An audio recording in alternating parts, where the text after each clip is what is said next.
What it do? What it do? What it do? What it do? What it do? What it do? What it do? What it do? Hello, hello, hello. Good evening.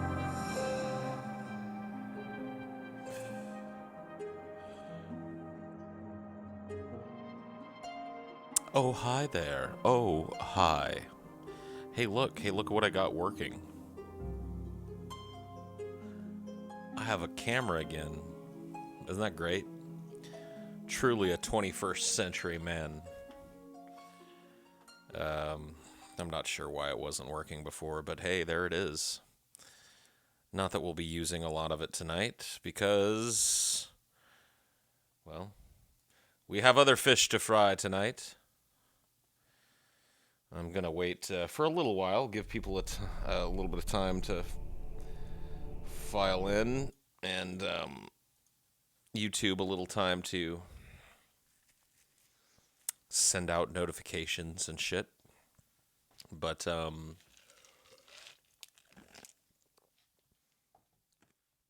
any of you who were not present for last night's late night stream or didn't watch it, probably going to be a little bit lost in this one. But that's okay. Being lost can sometimes be fun. 4:13 a.m. I'm a loser. Why does that make you a loser? I mean, you realize that some people are just naturally more nocturnal than others, right? And this whole 9 to 5 shit being imposed on everybody like it's the best thing for them is total fucking bullshit, right? A quick summary. I don't really know if that's possible. I can give you kind of a quick summary of what we've done up until this point, I guess. We are taking a look at a group of 20 premises by the author and eco-activist and renowned anarcho-primitivist slash rewilder philosopher Derek Jensen, who was a very formative thinker in my own personal philosophy. So we're kind of taking a look at the foundations of his book ENDGAME, which is one of many books he's written. He gave a series of lectures based on the premises of ENDGAME, and we're listening to one of those lectures tonight. We listened to the first 9 premises, I believe, the first 9 premises last night. And tonight I hope to finish the last 11. Not all those who wander are lost. Some very Tolkien wisdom for you. Paul, though I don't really agree with this dude too much, I really enjoy this dissecting him with you in the chat. Yeah, I'm glad, man.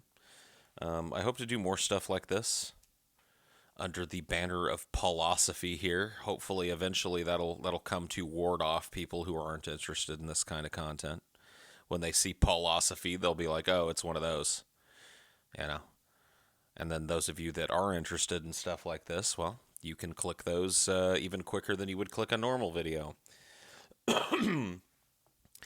But I'd like to roll this into, I guess I can talk a little bit here while we're waiting for people to get a chance to come in. I had an idea during one of these Highdeology streams a while back to try and read the entire Bible with you guys. Now, I don't know if we'll do that, but I think it's a fun idea to kind of dissect some different holy books, some different religious texts, some different philosophical talks, and kind of get I don't know, we got to feed our heads a little bit, guys. We got to feed our heads.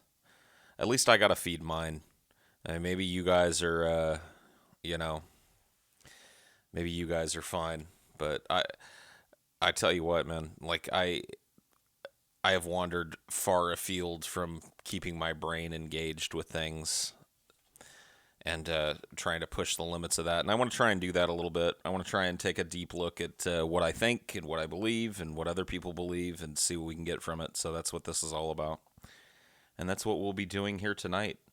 So we take a look at the last group of premises and see how we all feel about Derek Jensen's philosophy, at least the broad look that we've taken at it at the end. Read it from back to front. The Bible in reverse. It's my birthday. I'm dying and drunk. Well, here's some legal tobacco for you, my friend.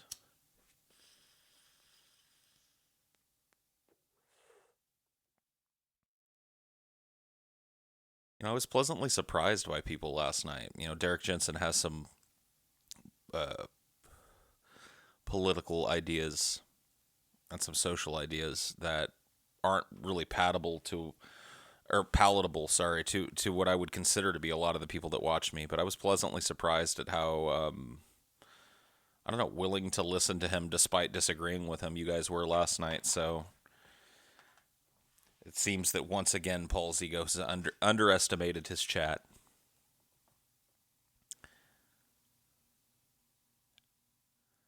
One of the premises of part one was that civilization is unsustainable. I mean, that seems to be the broadest premise that he's trying to support with these 10 premises or 20 premises, is that civilization as it exists, as we understand it, is fundamentally unsustainable and serves to immiserate a large portion of the population and degrade the land base upon which we depend to survive, right? That's really kind of what I feel is the core of Derek Jensen's philosophy, at least up so far, insofar as we've gotten with it.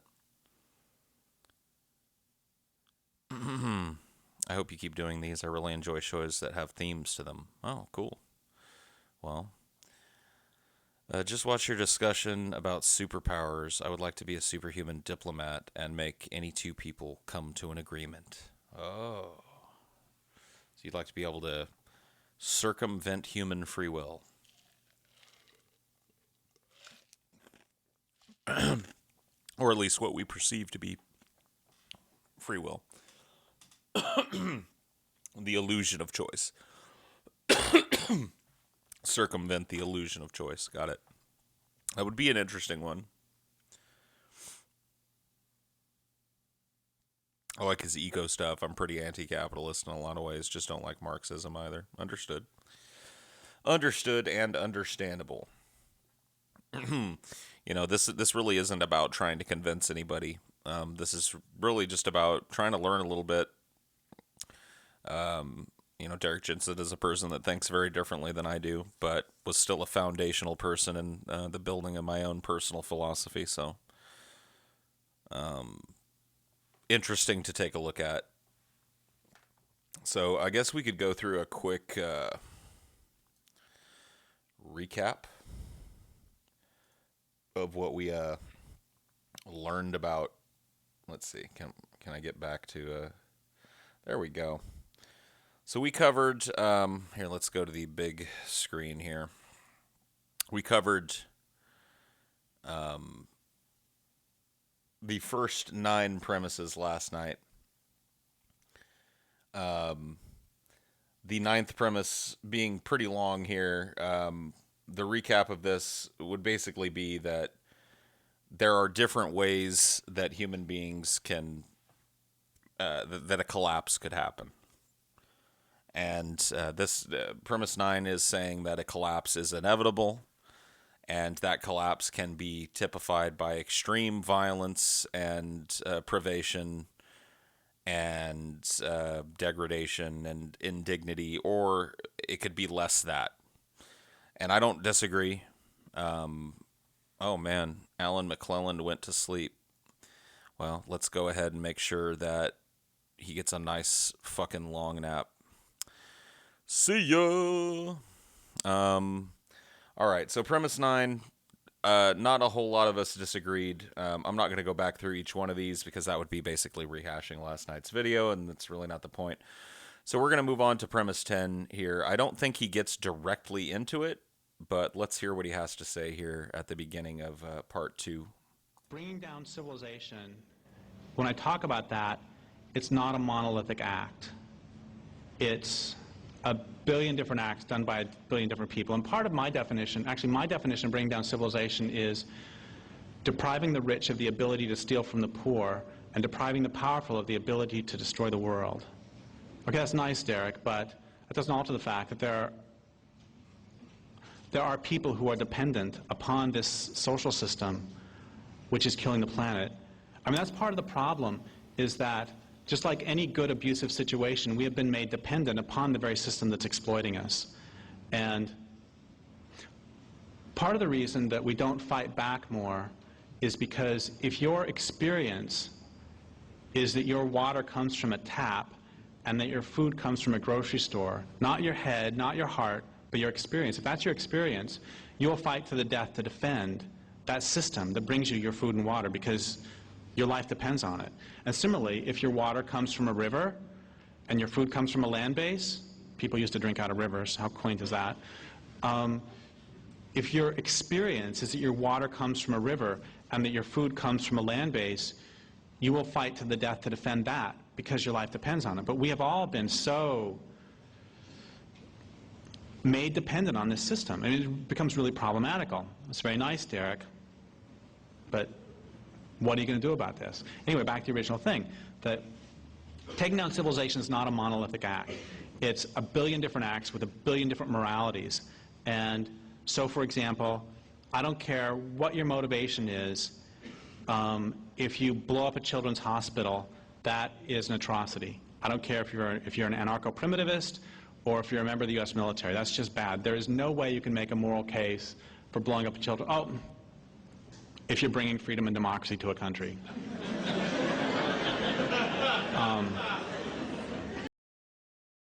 So, I mean, you've probably heard me harp on similar things to this, right? The idea that justifications for actions are often used to obfuscate something that's just 100% bad. The government uses this constantly to convince us all to support things that are not in our best interests. The easiest example, war, right? I missed the end last night, so a recap is nice. Well, sorry about that. I mean, we got a little bit of a recap here. This is just kind of him filling time in between premises, so this is not really part of one of the premises we're going to talk about tonight. Just kind of an aside from him, giving you a look into his thinking. I've never felt more right wing than I have listening to Derek. I guess I could see that. I find that his ideology rubs people the wrong way very easily. You're either receptive to it, even if you disagree, or it's kind of anathema to you.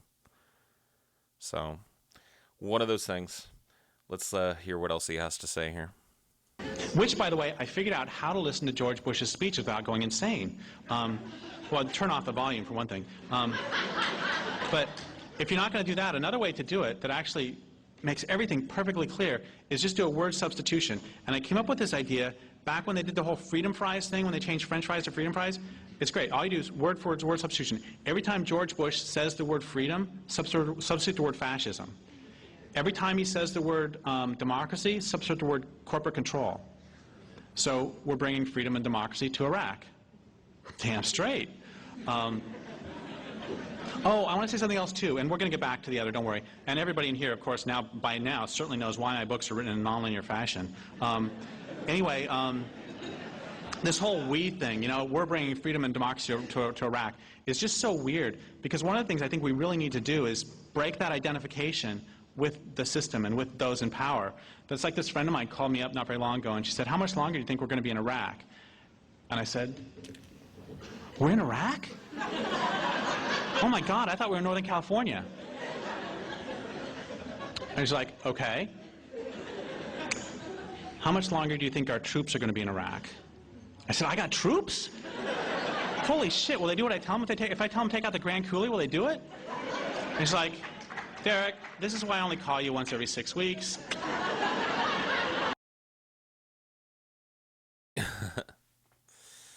So, here he's talking about being an individualist, right? I mean, that's really what I take away from that little aside. And I'm interested to hear what you guys think about it. I think individualism is the idea here, the idea that we need to stop thinking of ourselves as the American people or as Americans, period, and start thinking of ourselves as the individuals that we are. You know, it really is an interesting philosophical exercise, right? To think about how many times are you approached in a given week and asked to make excuses for something that America has done, as if you were it. How long are we going to be in Iraq? While it's not, I can understand what she's saying by that. It is kind of a sign that she's implicitly accepted, right? That she's a part of this society and culpable for what it does.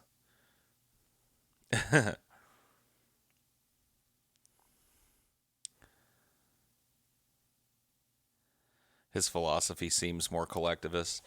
I think for a guy that talks, and I agree, there is a collectivist element to his philosophy, but I think that there's a stronger drumbeat of individualism in his philosophy. To be a guy like this, you have to be a rugged individualist. You have to be a person who's willing to barrel forward in a singular way. Because if you listened last night, you'll know that he starts off this talk by saying that none of these changes that he's talking about are ever going to come to pass. That this society is not going to voluntarily change itself to a sustainable and sane way of living. So he's owning up to the fact that none of this is really going to happen. He's owning up to the fact that even his more eco-terroristic bent is going to be a drop in the bucket in the terms of the problems that we face. He's owning up to the fact that the crash is imminent, and he still chooses to walk down this philosophical road. I think for a lot of the reasons that he enumerated in that last little blurb about divesting yourself from the system and starting to think of yourself as an individual.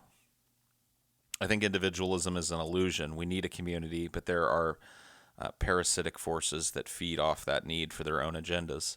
I think that when it comes to what you believe and how you view the world and how you engage people and how you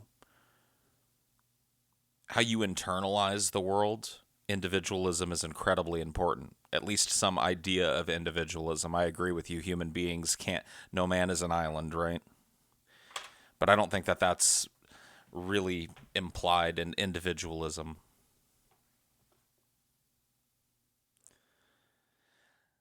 See, this is a really, individuality is an illusion. This idea that thinking independently and coming to your own conclusions is somehow identity politics 101 or 102 is a really, really sad, reductive way of looking at what we're talking about here tonight, and kind of illustrative of, I think, a greater problem, which is that we feel like that we have to take these two extreme stand. TJ just made a video about this kind of shitburger that we're given, where either you have to side with people who, at the end of their rainbow, it's literal Nazism, or you've got to side with people who at the end of their rainbow, it's literal blue-haired raving SJWism, and there's really, you got to be one or the other. So I guess, it's better off to be over here with the Nazis, or it's better off to be over here with the blue-haired SJWs. And it's like, what happened to being an individualistic thinker?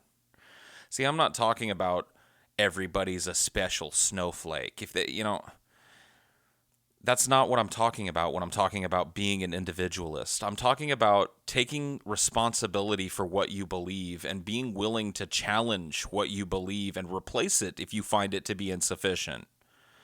That's being an individual.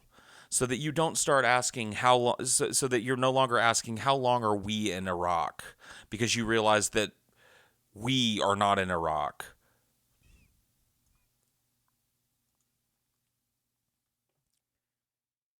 And there's a very distinctive there's a distinct difference there in trying to believe that everybody is a special snowflake and everything that's different about everybody else should be just enshrined as holy. And That's not what I'm talking about when I'm talking about being an individualistic thinker.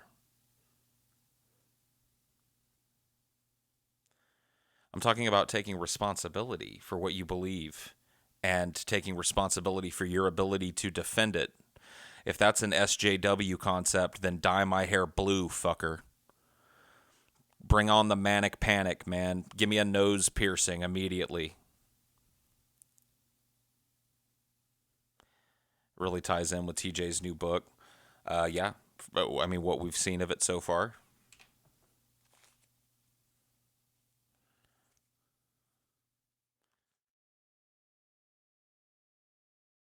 Ugh,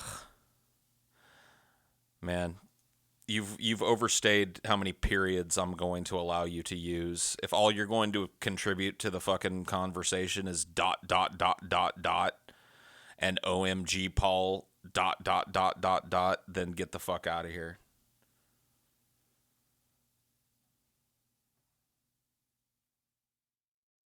My biggest issue with Derek is that on a fundamental level, my ideology is based on the fact that new technology has solved more problems than anything else in our toolbox. Derek wants that gone. Yeah, he does.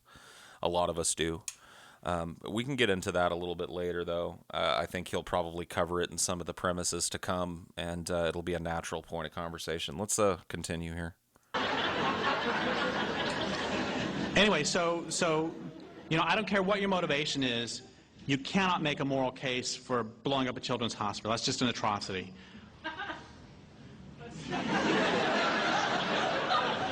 I have to admit that line has never before gotten a joke or laugh. I'm sorry? You'd have to go to Nicaragua. You have to go to Nicaragua. Okay. Because they destroyed some hospitals. Right. Well, but see, you can't make a moral case. Well, except if you're bringing freedom. And the point, insofar as there is one, is that we can make up any hypothetical case we want to keep us from ever doing anything. And the truth is, once again, that on a real fundamental level, you can't make a moral case against taking out cell phone towers. Okay, that's nice, Derek, but the truth is that when this culture falls apart, as this culture falls apart, a lot of people are going to die. Psych. Okay. My next answer is, who are we talking about? If we're talking about salmon people, they're like, bring that fucker down. Talking about polar bear people, they're like, yep. Prairie dog people, they're like, yep, yep, yep. What about subsistence farmers? Subsistence farmers around the world. It's like I asked my friend Anuradha Mittal, former executive director of Food First, if the people of India would be better off if the global economy disappeared tomorrow. And she said, of course. And some of the examples she gave is there are former granaries of India that are now exporting dog food and tulips to Europe. So there are people who are starving to death right now because where they used to get their food is now making cash crops. And of course, this happens the world over. So it depends who we're talking about. You know, it's like the indigenous people, the traditional indigenous people around the world would be better off immediately. The subsistence farmers, better off immediately. The landless being forced off their land, better off immediately. Rural poor, the world over, better off immediately.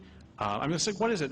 I'm going to make up this number, but it's like 30% of the people in the world have no access, have like never used electricity. It's some fairly high percentage, 30, 40%, something like that. I mean, so they're not going to be bothered one bit by the removal of the electrical infrastructure. So the rural poor, many of them would be better off immediately. The urban poor would be, well, the urban rich actually would be, I'm sorry, the rural poor would be better off immediately. The rural rich would be fine. They're going to have guns anyway. The urban poor are fucked. Well, in one sense, they would be in really bad, and of course in the long run they'd be better off because the system that's exploiting them would be gone, but in the short run they'd be really, really bad because the food is coming in to the city. But on the other hand, you want to talk about instant land reform? Remove U.S. support for the governing people immediately, and you got instantaneous land reform. So I don't know. And then there's also the urban rich, but fuck them, they're the problem in the first place. So, yeah, I think he's slightly romanticizing total societal collapse, whether it be from economic collapse, ecological collapse, you know, aggressive collapse and nuclear war. I think that Derek Jensen romanticizes it because it's something that he advocates for all the time. And I think that in order to make it palatable to himself, he has to tell himself that there are people that would not suffer if the natural order of things just was lifted out, if the governing principles behind our culture and society were just removed overnight, and all of that infrastructure was removed overnight, and we were left to govern ourselves. I don't think that there's a single soul on this planet that wouldn't be touched by that. And that's, where he and I differ on this point. I do not romanticize the idea of societal collapse. I don't think that there are going to be some indigenous people, because, societal collapse comes with an acceleration of the degradation of society. So those indigenous people that he says are going to be fine because they live in a rainforest that we haven't cut down yet, we're probably going to cut it down to try and stop the bleeding once the collapse starts. I mean, a lot of this goes into overdrive. As the economy collapses, as currency is worth less, then these companies have to produce more and more cheaply. So there's going to be a marked, at least in my mind, and once again, this is all hypothetical as well, but when I'm imagining just the bottom falling out of society, right? The bottom coming out from underneath society, I imagine an acceleration of everything that's bad about society. I don't imagine this immediate stop. I imagine an acceleration. I imagine that the people that are, quote, end quote, to use the lefty liberal term, raping this planet, are going to rape it even harder at that point, because they're going to see the writing is on the wall. They're going to see that their ability to cash in on that is over and has an expiration date, and they are going to scramble to get what's left, and in doing that are going to just compound the damage already done.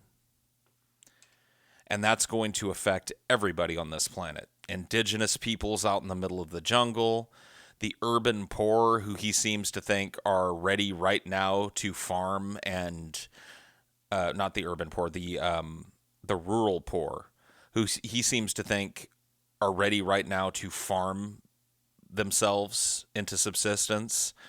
That's totally wrong-headed, in my opinion. This idea that, like people that are outside of the cities are going to be just fine. They're just going to be okie dokie. It's all going to be fine and dandy out there. As if the people in the urban centers that he talks about that are going to be fucked, what do you think they're going to do in mass when the bottom falls out? Where do you think they're going to go? Do you think they're just going to stay in that city and rot? Well, some of them will. Some of them will stay in that city and squabble over the last remaining imported resources there to become king of shit mountain. But as shit gets really bad, the vast majority of people are going to flee those cities. And where are they going to go? When they come pouring out of the cities, where are they going to go? They're going to go where the food is. Well, where's the food going to be? It's going to be in the rural areas. It's going to be in the suburban areas, and then it's going to be in the rural areas. This idea that this hungry horde of people is just going to passively sit in this city and starve to death is just kind of unconscionable to me.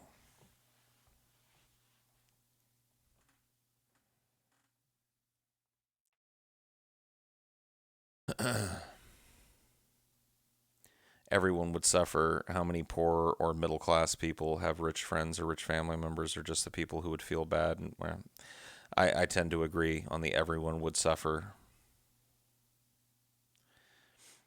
If people can't hack it, that's their problem. Many unprepared city slickers are going to suffer, and that's their problem. If they come for pillaging, they'll quickly find out they're fucked. Yeah, because nobody in these urban centers has any guns. Are you fucking crazy, dude? Yeah, nobody in any of these cities is packing heat, man. So your fucking 12 gauge shotgun that you keep propped up by the front door is going to definitely keep them from raping your fucking food. Yeah, dude. You got it locked down, man. Yeah. Never any guns in the city. Come on, buddy. I could easily refute everything you've said so far. Your misunderstanding of the concept of the big oh my god, there's a whole like Big Bang argument going on in the fucking chat now too. Holy shit, man.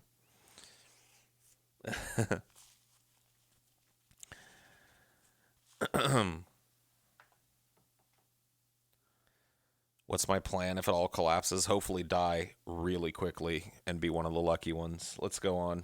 Which is that if you have X number of people, then, the population exponentially rises, blah, blah, blah. And it presumes that people breed like rabbits. And the truth is, I don't even think rabbits breed like rabbits. It presumes that people don't make rational family planning decisions based upon their personal and social circumstances. Once again, the Talawa lived there for 12,500 years in relatively steady state. And part of the reason is because they had an intimate relationship with their land base, and they would perceive damage to the land base as damage. And if perhaps they start to have too many babies, well, let's cut back. And, I mean, you would think, let's just think about this. What happens if you have a culture where somebody writes a book, and in this book they tell people to go forth and multiply, and this book becomes a really big bestseller? That's going to affect family planning decisions. And also, I need to say this too, that there were, in native North America, there were about 250 different plants that were used as contraceptives and abortifactants by the women. And the decisions to use those were made by women. Bunch of fucking primitives. So I do think we kind of went back, which is fine. We went back a few minutes from where we ended off last night. Let me just see here. The whole thing about making a wall down in Mexico, or down at the border of Mexico, and how we need to stop all those, a billion different acts done by a billion different people. So somehow I rewinded this, and we're listening to something we listened to last night. So let's see if we can find his ninth premise here.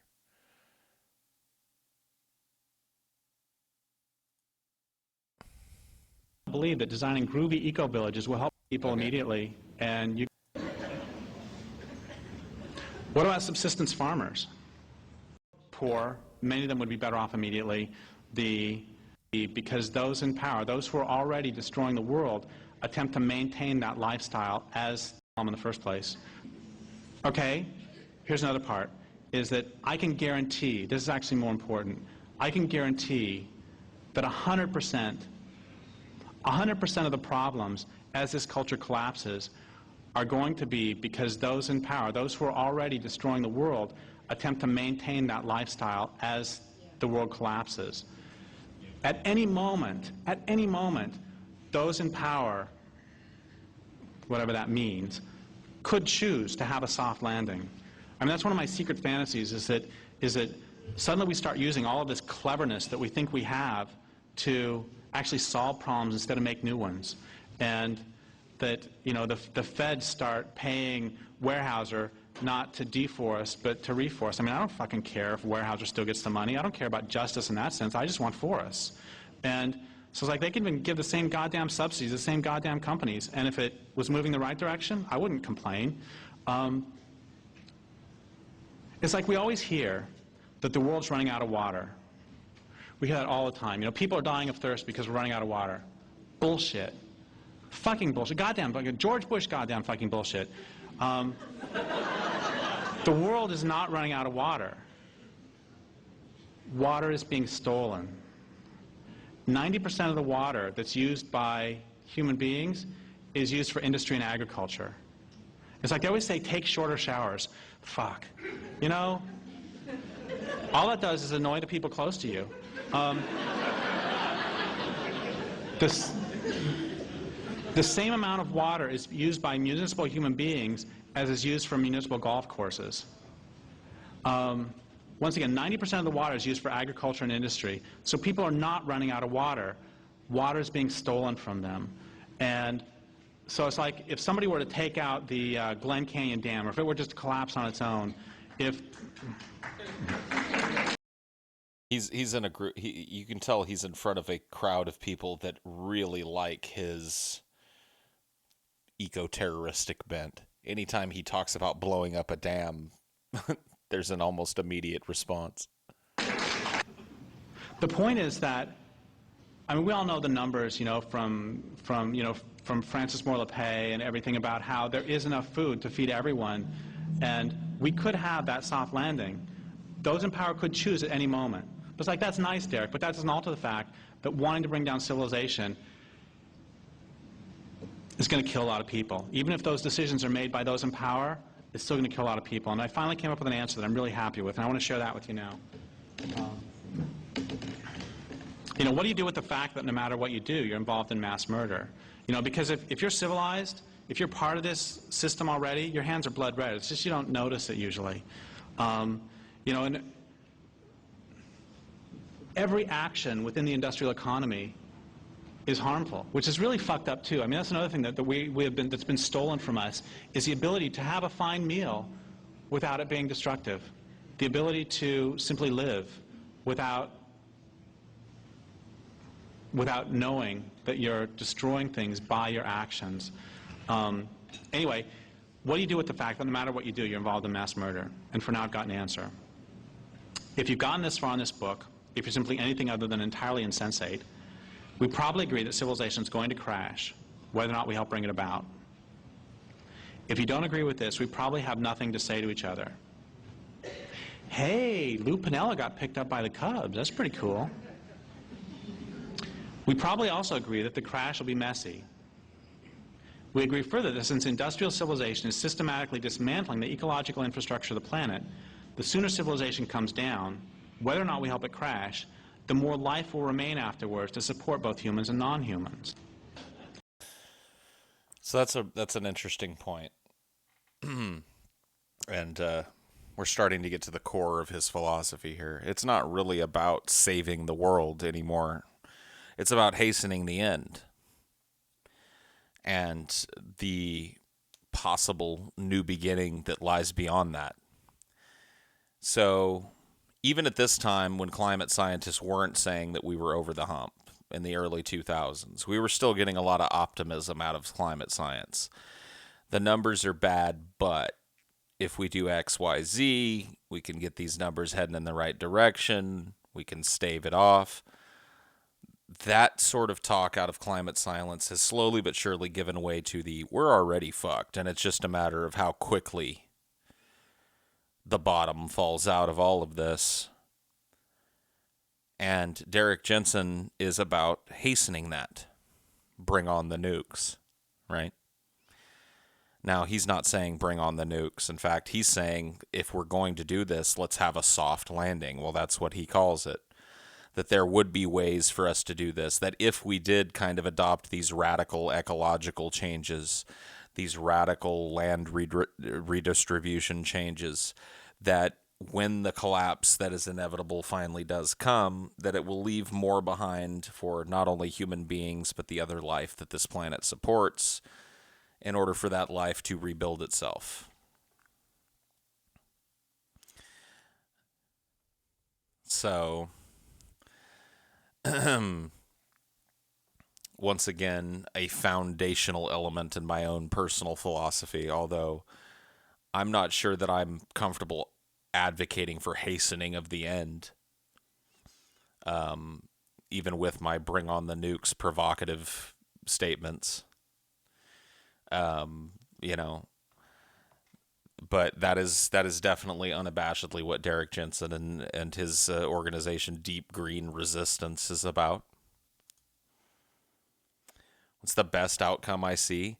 Something like Derek Jensen's soft landing.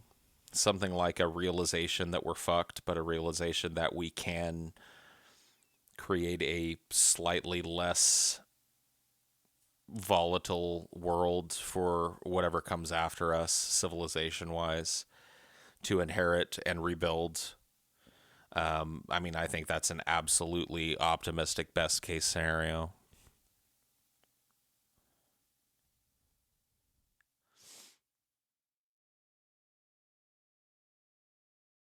For someone anti-capitalist, he talks about land redistribution a lot. Well, because when he's talking about working within the system. Once again, he owns up to the fact at the very beginning of this talk that there will be no substantive change that's voluntary in the culture. So when he reveals to you, like he just did, that his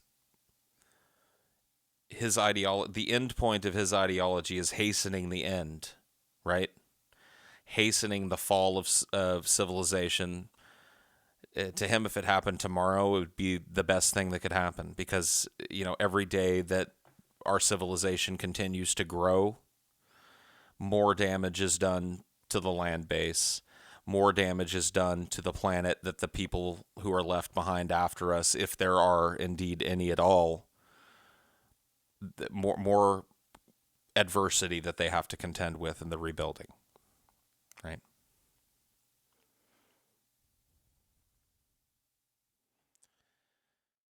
The best case scenario I can come up with at the top of my head is forced sterilization. No one really suffers if we just stop having a lot of babies for a generation or two. Forced sterilization, huh? Okay. Well, in a country that can't even come to like a reasonable agreement on the restrictions that ought to be placed on fucking guns, good luck getting people to just roll over and let you snip their tubes. Does he know or think humanity won't do it all again? Maybe, like you said last night, after this happens a few more times, hopefully we can change it, but it won't be that. Right. And I'm not sure if he covers it too extensively in this talk, but Derek Jensen has talked about the fact that, no matter what we do during this civilization, the one that comes after us might fall prey to some of the same trappings. So there's no guarantee that what comes after us is some sort of eco-utopia. Let's continue here. If you agree with all this, and if you don't want to dirty your spirituality and conscience with the physical work of helping to bring down civilization, and if your primary concern really is for the well-being of those humans who will be alive during and immediately after the crash, then given, and I repeat this point to emphasize it, the civilization is going to come down anyway, you need to start preparing people for the crash. Instead of coming to my talks and attacking me for stating the obvious, go rip up asphalt and vacant parking lots to convert them to neighborhood gardens. So this is all very kind of super lefty utopian thinking, right? When we're talking about a societal collapse, it's not going to matter how many old vacant parking lots people ripped out and made into neighborhood gardens. Those gardens are going to be completely denuded of all life within 48 hours of the food supply being interrupted, and they will be useless patches of land that, would only be more useless, I guess, if they still had asphalt on them. His groupies are intolerable. I mean, look, man. If you can't separate the idea from the reaction of the crowd, then I don't know what to tell you. I mean, there are people there that very deeply believe what he's talking about. There are people that look to Derek Jensen for guidance in a world that they think has gone mad, and he's one of the people that they think is speaking with any kind of clarity, morally, spiritually, So you have to understand and don't begrudge them their connection, because Derek Jensen's not wrong about a lot of things, and the fact that these people are kind of sycophants to him. I'd rather see sycophants to people like Derek Jensen than people like Donald Trump.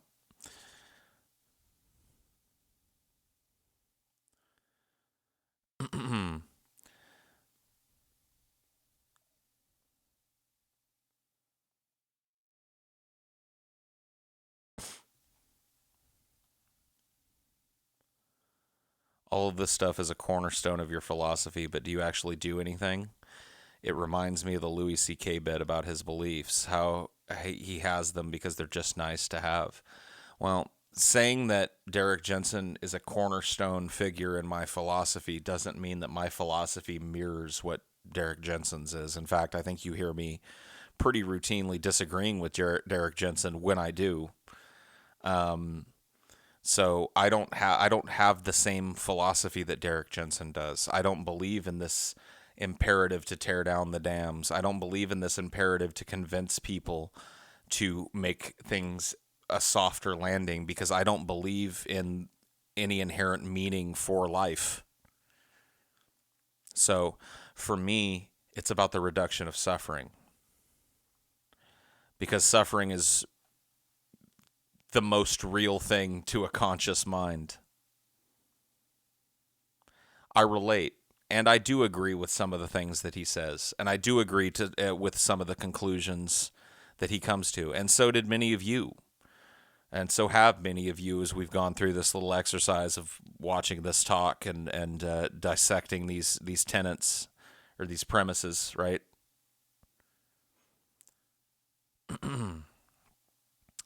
I think he and people who fully agree with him would like to think they are people, would like to act this way after the collapse, but I feel when there is life on the line, they won't. I mean, we can't prove how each of these individual people would react during a collapse. So, I mean, we could speculate about that all day, but I don't really see how that's going to elucidate anything for us on the topic. Go teach people how to identify local edible plants, even in the city, especially in the city, so these people won't starve when the proverbial shit hits the fan. They can no longer head off to Albertsons for groceries. Set up committees to eliminate, or if appropriate, channel the additional violence that might break out. We need it all. We need people to take out dams. We need people to knock out electrical infrastructures. We need people to protest and to chain themselves to trees. We also need people working to ensure that as many people as possible are equipped to deal with the fallout when the collapse comes. We need people working to teach others what wild plants to eat, what plants are natural antibiotics. We need people teaching others how to purify water, how to build shelters. All this can look like supporting traditional local knowledge. It can look like starting rooftop gardens. It can look like planting local varieties of medicinal herbs. And it can look like teaching people how to sing.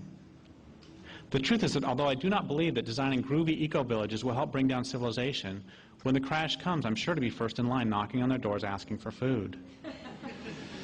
People taking out dams do not have a responsibility to ensure that people in homes previously powered by hydro know how to cook over a fire. They do, however, have a responsibility to support the people doing that work. Similarly, the people growing medicinal plants in preparation for the end of civilization do not have a responsibility to take out dams. They do, however, have a responsibility at the very least to not condemn those people who've chosen that work.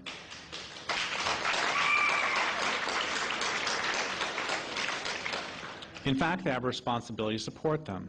They especially have a responsibility to not report them to the cops.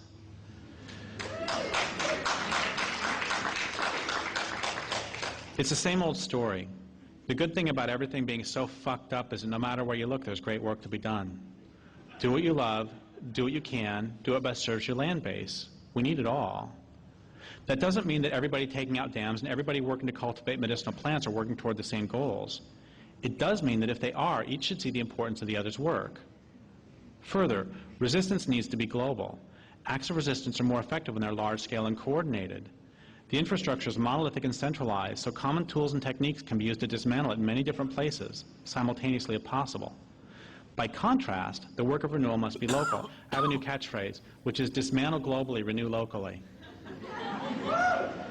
To be truly effective, another catchphrase I have is protect your land base. You can't have sex without it. Anyway, to be truly effective, acts of survival and livelihood need to grow from particular land bases where they'll thrive. People need to enter into conversation with each piece of earth and all its human and non-human inhabitants. That doesn't mean, of course, that we can't share ideas, or that one water purification technique won't be useful in many different locations. It does mean that people in those places need to decide for themselves what'll work. Most important of all, the water in each place needs to be asked and allowed to decide for itself. I've been thinking a lot again about the cell phone tower behind Safeway. And I see now how these different approaches manifest in this one small place. The cell phone tower needs to come down. It's contiguous on two sides with abandoned parking lots. Those lots need to come up. Gardens can bloom in their place. We can even do our work side by side.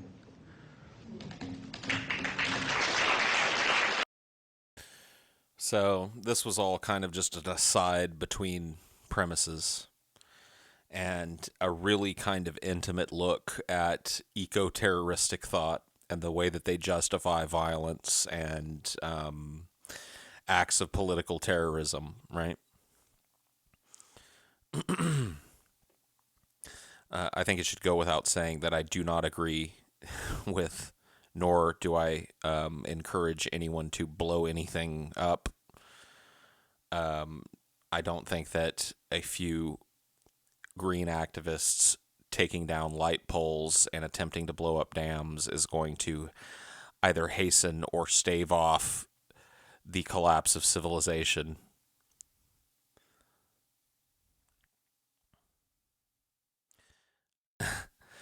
Yeah, let's cut off his head.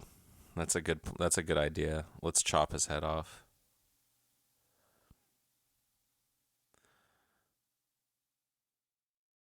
Only the worst kind of people will be left after a collapse. I'm good. Well, I mean, I don't know if that's the true. See, like we do a lot of speculation about after the collapse. And I think that Derek Jensen pours a lot of his thinking, and the people that are kind of in his orbit pour a lot of their thinking into preparing for that or hastening it. He was just talking about what you heard him talk about there. A lot of that was just internal politics amongst the green movement, right? He's talking about people who agree with his premises, agree with him that civilization is on its way out, and have decided to peacefully grow medicinal herbs in preparation for that, who stand in judgment of people who break into animal testing labs and release the animals, or blow up a dam, or tear down electrical infrastructure. He's saying, I'll stay out of your way and you stay out of mine. So it's like a little bartering session going on within the extreme eco movement. I always thought it was a very interesting little aside to hear them talk so frankly about blowing things up. And to see that this video, published on December 17th, 2011, is still up on YouTube. Once again, not that I'm advocating for it being pulled, but here's a man openly calling for people to go out and blow up dams and infrastructure and to not call the police on people who do. And this doesn't seem to be a problem on YouTube, but channels reviewing different kinds of weed, well, we got to get rid of that.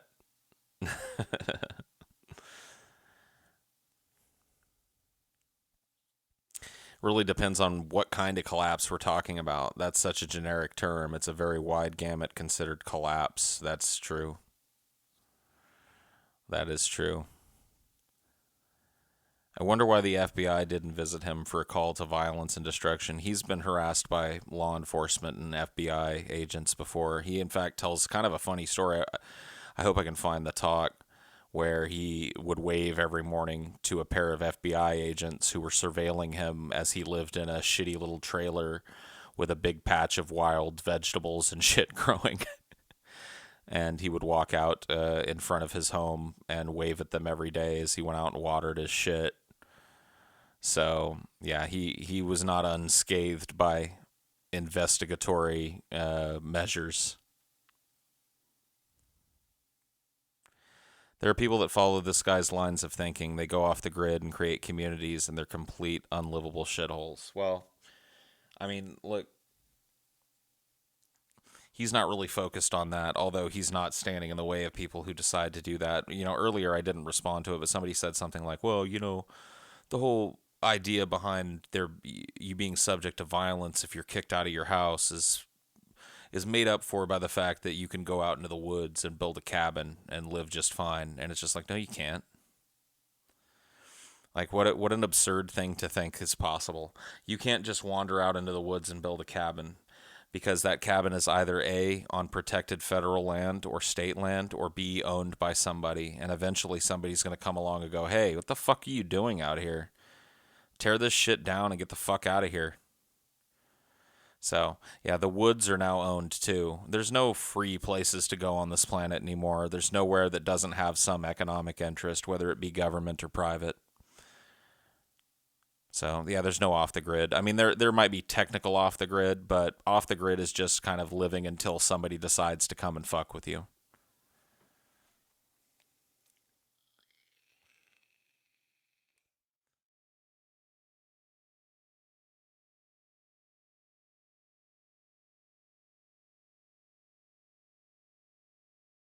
So, I think at this point we're going to get back into the premises. So, let's do that.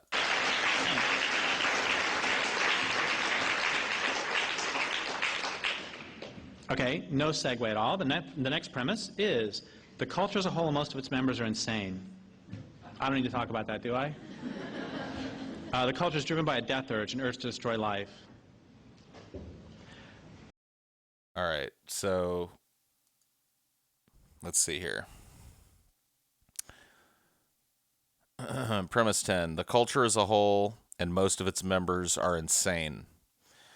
The culture is driven by a death urge, an urge to destroy life.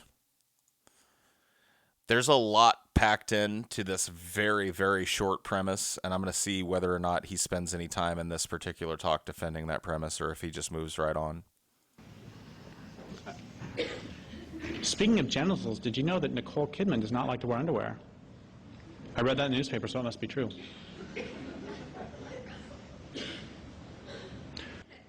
The point is that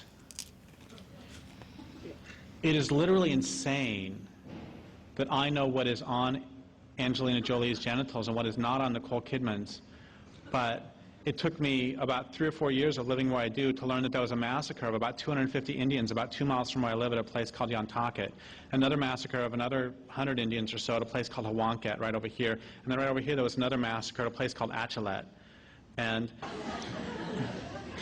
anyway, it's insane that I know that the Mets would have had a better chance if Pedro weren't hurting, but I can't name 10 species of edible plants and fungi who live within 100 yards of my home. Part of the reason that we don't defend the places we live is because we don't live there. We live with Brad and Angelina, and we live with Pedro and his hurt hip and his hurt toe, and we live with Kenny Rogers and the smudges on his hands. And, okay, so like I said, I don't think I can name 10 species of edible plants and fungi within 100 yards of my home. There's blackberries, huckleberries, salal, thimbleberry, salmonberry, blackberry. Oh, and there's those big red mushrooms with the white dots.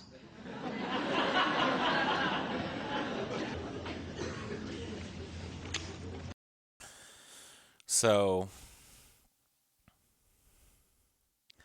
this is a critique that, while you may not agree with him as he delivered it, is something that I've said a million fucking times and had people agree with me a million fucking times about, which is that there is a true sickness to the obsession with absolute nothing that this culture seems to be in the throes of. The constant headlines about who Kanye is fucking or what Angelina Jolie's tits are up to today or what this, just the constant celebrity gossip culture that has developed over the last, 50, 60, 70 years in Western culture, specifically in the United States. Because I can't really speak for how I assume that people are just as celebrity obsessed overseas, but I don't want to speak in their place. I know how celebrity obsessed we are here. But you may not agree with him that it's more important to know what species of edible plants are within 100 yards of your home than it is to know whether or not Nicole Kidman wears panties. But there's certainly got to be something in your ideology that's more worth knowing, right? There's got to be something that your brain power would be better spent doing than obsessing about the lives of stupid-ass fucking celebrities and stupid-ass court trials with meaningless outcomes and stupid-ass investigations of stupid-ass government officials that'll never lead to anything of any import, right? This is the type, you've heard this type of rhetoric out of me before. And, you know, a lot of it is rooted in this talk, in this book, and in this way of thinking. So one of the benefits to being an individualistic thinker, like Derek was talking about earlier, and like we had a little side conversation about earlier, is that it allows you to be an Easter egg hunter when it comes to your philosophy. If you run across a thinker like this that's clearly very bright and very talented and very passionate, and you find some things that are usable in his or her philosophy, you're allowed to pick those up and put them in your basket and skip merrily along looking for more. You don't feel like you're beholden to thinking exactly like Derek Jensen in order to learn from him, and I think that that's an important way to think. I think that's an important way to look at the world. The 11th premise of the book is, from the beginning, this culture, civilization, has been a culture of occupation, and the government is a government of occupation. What does the government of occupation do? It moves in, it facilitates resource extraction and maximizes production. That's what they do. That's their job. What does U.S. government do? Moves in, facilitates resource extraction, and maximizes production. You know, and all my American Indian friends are saying, so what the hell took you so long to figure this one out? I would like to read something about that. Let's bring up this other premise here. Premise 11. From the beginning, this culture, civilization, has been a culture of occupation. I don't know how to feel about this one. Maybe we should let him defend it. Let's hear his supporting materials before we try and tear into it.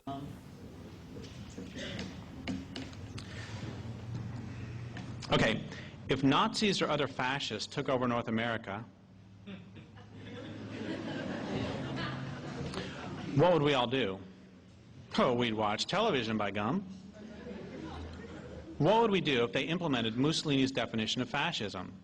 Fascism should more appropriately be called corporatism because it's a merger of state and corporate power.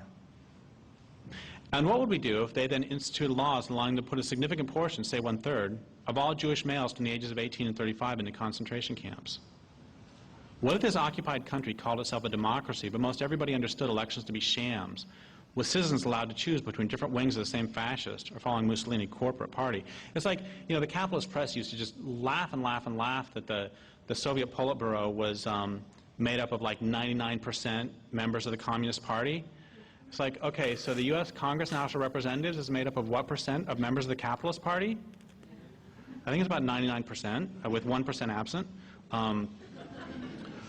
What if anti-government activity was opposed by stormtroopers and secret police? Oh, that's another of my secret fantasies, is the next time there's one of those like big WTO meetings or something, that the cops will turn around and they'll start shooting at the WTO representatives. We all have our fantasies. Because, of course, they have much more in common with us as in terms of class interest than they do with their masters. But the reason, of course, that can't happen is because the violence is only allowed to flow down the hierarchy, and for them to shoot at their masters would be violence flowing up the hierarchy. Anyway, what if anti-government activity was opposed by stormtroopers and secret police? Would you fight back? If there already existed a resistance movement, would you join it? Substitute the word African American for Jewish and ask yourself the same question, because, of course, about 1/3 of all African American males in the ages of 18 and 35 are under so-called criminal justice supervision. Anyway, would you resist if the fascists irradiated the countryside and poisoned food supplies, made rivers unfit for swimming and so filthy you wouldn't even dream of drinking from them anymore? What if they did that because, hell, I can't finish that sentence, because no matter how I try, I can't come up with a motivation good enough even for fascists to irradiate and toxify the landscape and water supplies. If fascists systematically deforested the continent, would you join an underground army of resistance, head to the forest, and from there to boardrooms and the halls of the Reichstag to pick off the occupying deforesters, and most especially those who get them their marching orders? I mean, what would we all do if space aliens came down, that's where they come from, if aliens came down from outer space and they started to vacuum the oceans and they were putting dioxin in every mother's breast milk and they were just, clear-cutting the planet, they were changing the climate, and they were giving us, like, cool computer games and stuff, what would we do? We would grab our camo outfits, we would grab our AK-47s, and wrong audience. So am I like the only person here with an AK-47? I shared the stage with Ward Churchill a while ago, and I said the same thing. Am I the only person here with an AK-47? He was out in the audience when I was doing my talk. I said, am I the only person here with an AK-47? Just silence from the audience. And I hear this voice go, nope.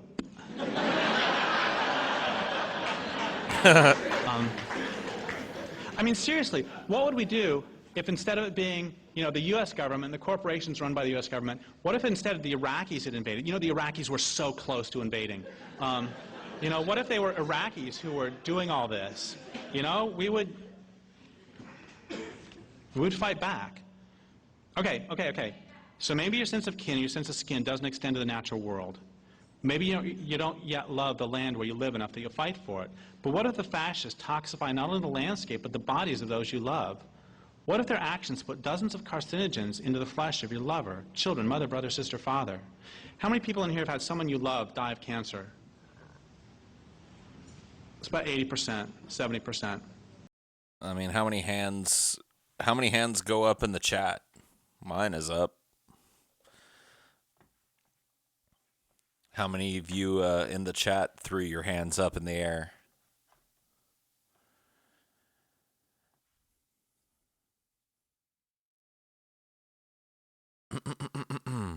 Yeah.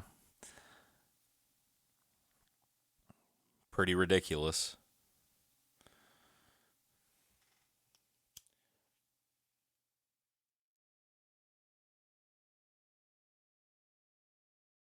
I saw a lot of almost immediate revulsion in the chat when he started in on this tirade. But I wonder what the actual problems are here. Capitalism equals freedom. Marxism equals death. Wow. What a simplistic thing to spend $2 to say in a room where we're talking about complex ideas. I mean, thanks for the $2, I guess.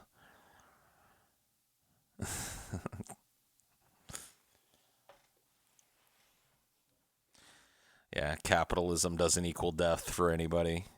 Oh yeah. He's definitely that's actually Jason. That's my friend Jason, who is now a Petersonite, which I don't even know how to fucking come to terms with.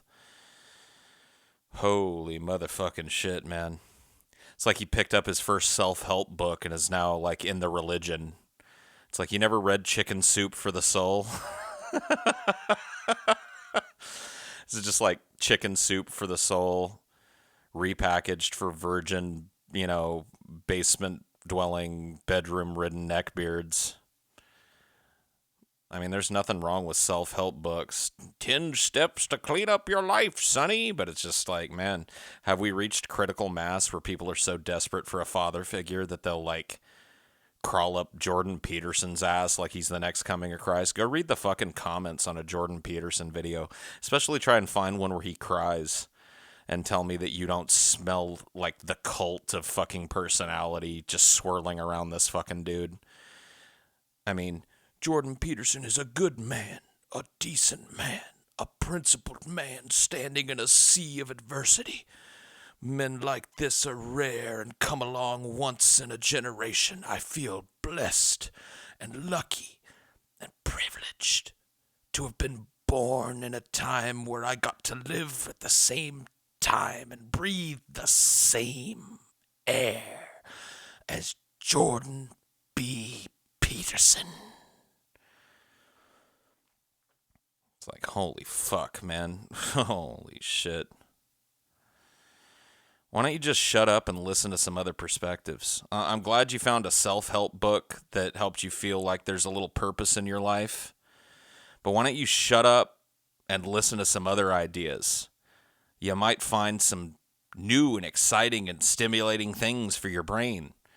If you get over this reactionary desire to immediately dismiss something because it's not worded correctly for you.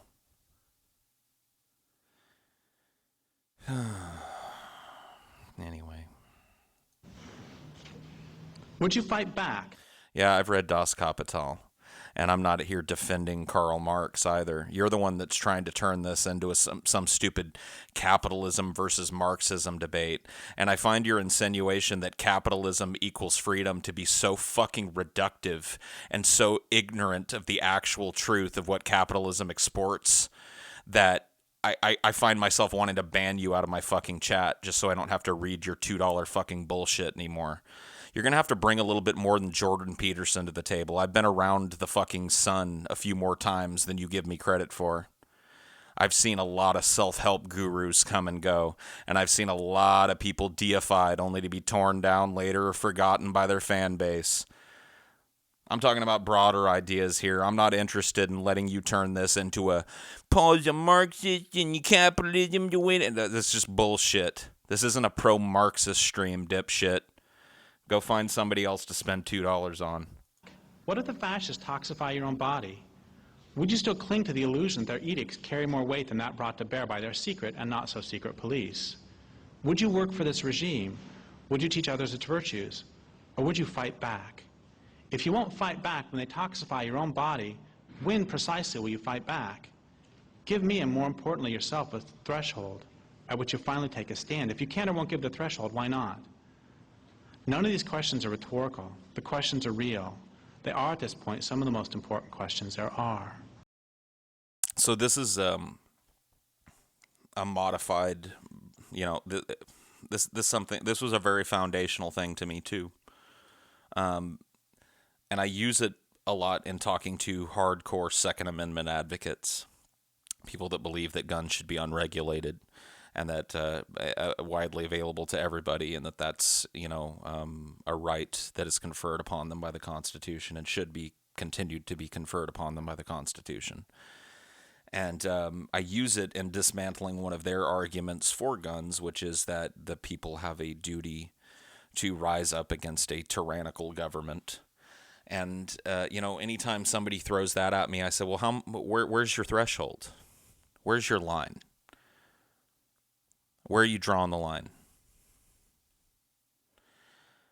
So what's tyranny? So mass surveillance, the inability to have a private moment in your own home without being surveilled and cataloged. Is that a line that you want to step over? How about the defiance of the will of the people? How about wars being prosecuted outside of the normal checks and balances? How about the complete usurpation of your government by corporate interests? I mean, where do you draw the line? If not now, when? When is the big revolution coming? When is the big armed uprising coming? Because you guys are sitting here talking about refreshing the tree of liberty with the blood of patriots and tyrants, but it seems to me the tyrants just retire to a golf course somewhere.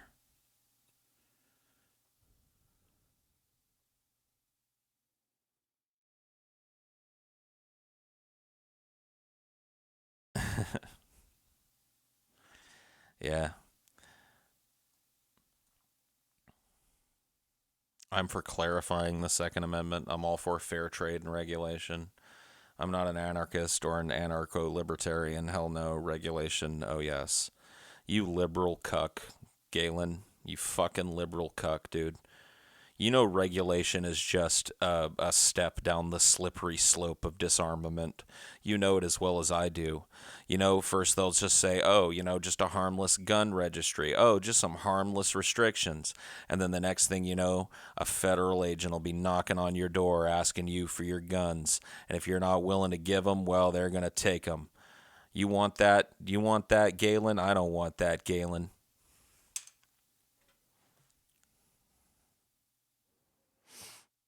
The Indians turned in their guns, turned out well. Yeah, there you go. There you go, buddy.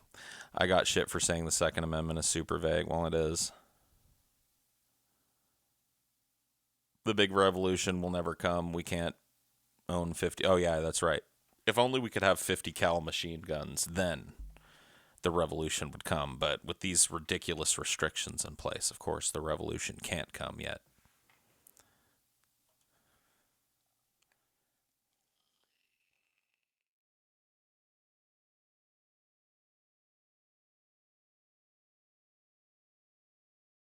Laws should be written in a language understandable to common folk. I think common folk should be elevated to the point where they can understand language that's descriptive enough to make a very, very direct law. How about that? How about we attack that problem from the bottom up? Instead of dumbing things down because people can't understand it, how about we commit ourselves to making sure that people can understand it? Or is that am I taking things a little too far?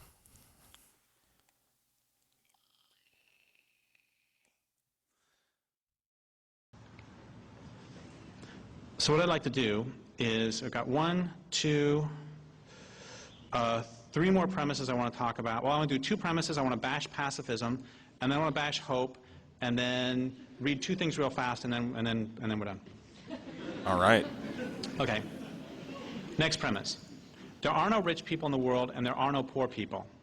There's just people. The rich may have lots of pieces of paper that many pretend are worth something, and the poor may not. The rich claim they own land, and the poor are denied the right to make the same claim. A primary purpose of the police is to enforce the delusions of those with lots of pieces of paper. Those without the papers generally buy into these delusions almost as quickly and completely as those with. Those delusions carry with them extreme consequences in the real world. What I mean by this is Weyerhaeuser doesn't own any land. Weyerhaeuser doesn't actually exist. But insofar as we pretend it exists, we all agree that Weyerhaeuser owns land. But Weyerhaeuser doesn't own any land. It's like there's a bunch of cars out there, but they don't belong to anybody. And I can say this because, of course, my truck is like 500 miles away. But we all agree that this person owns this land, and this person owns this land, and these corporations own this much land. And did you know, by the way, that land ownership concentration in the United States land ownership is more concentrated in the United States than it is in so-called banana republics like Honduras? I don't remember the numbers. They're in Strangely Like War, but it's basically, oh, I'm not even going to make them up. But the rich own lots of land. The point is, that's just a cultural convention. We all agree that Weyerhaeuser owns land. I like his restraint there. It may be a minor point, but I like his restraint in making up numbers. When he's citing a source rhetorically and he can't remember the numbers, he restrains himself from his natural desire to guess at what they were. And I think that that's the sign of somebody who's at least willing to be intellectually honest in their argument. Gives them credibility indeed. Those agreements have consequences in the real world. I want to be really clear about two things. One is, I'm not saying there is no such thing as ownership of land. The Tolowa own the land where I live. They don't have a piece of paper that says it's theirs, but they own it. And the reason they own it is because they lived there for 12,500 years, and their blood is mixed with the soil. The other thing I want to be clear that I'm not saying that all cultural conventions are bad. What I'm saying is that with all the world at stake, we might start beginning to examine which of the cultural conventions we want to keep and which ones we want to get rid of. And allowing corporations to... No, you've gotten lazy. You've gotten lazy, Jason.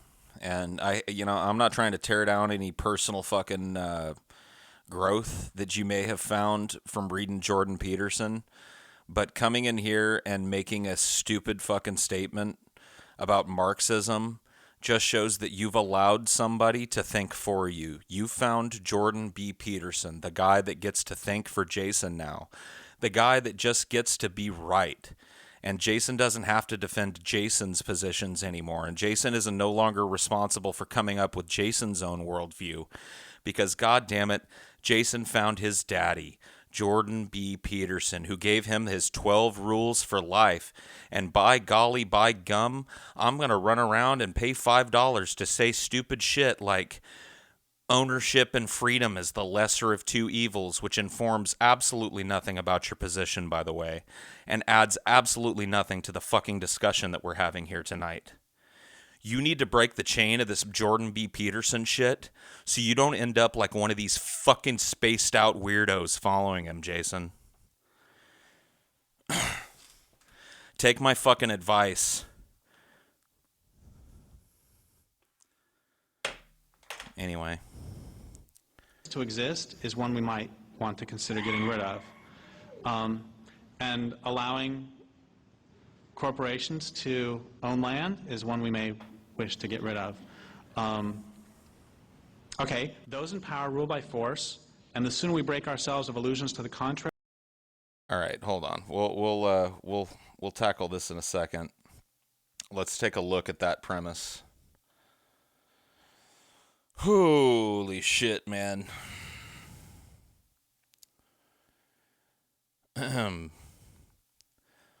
Premise 12. There are no rich people in the world, and there are no poor people. They're just people.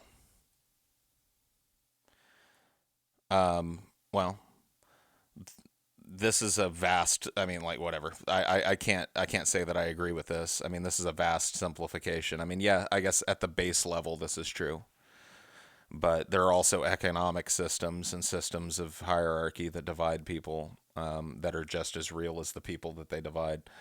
The rich may have lots of green pieces of paper. So this is his really anti-capitalist streak showing here. The reduction of, currency and the economic system to lots of green pieces of paper and presumed abstract riches. It just, this type of thinking, the reason that I reject it isn't that I don't understand the thinking behind it. It's because I don't think that trying to oversimplify the economic system is the way that you argue against it. You cannot dismiss something as complex and interwoven into our daily lives and the daily lives of pretty much everybody on the planet as the global economy by reducing it to green pieces of paper that they pretend are worth something. That may once again be true in a simplistic sense in terms of fiat currency. He goes on to talk about numbers on hard drives at banks and how money begets money and all of that. And the poor may not. These rich claim they own land, and the poor are often denied the right to make that same claim. At least he gives us the "are often" by allowing for the fact that poor people do sometimes get rich, although it's pretty rare, and it's becoming rarer. Yeah, you say blah, blah, blah. I say Jordan Peterson. We win, you lose. Damn. I didn't realize it got that bad, man.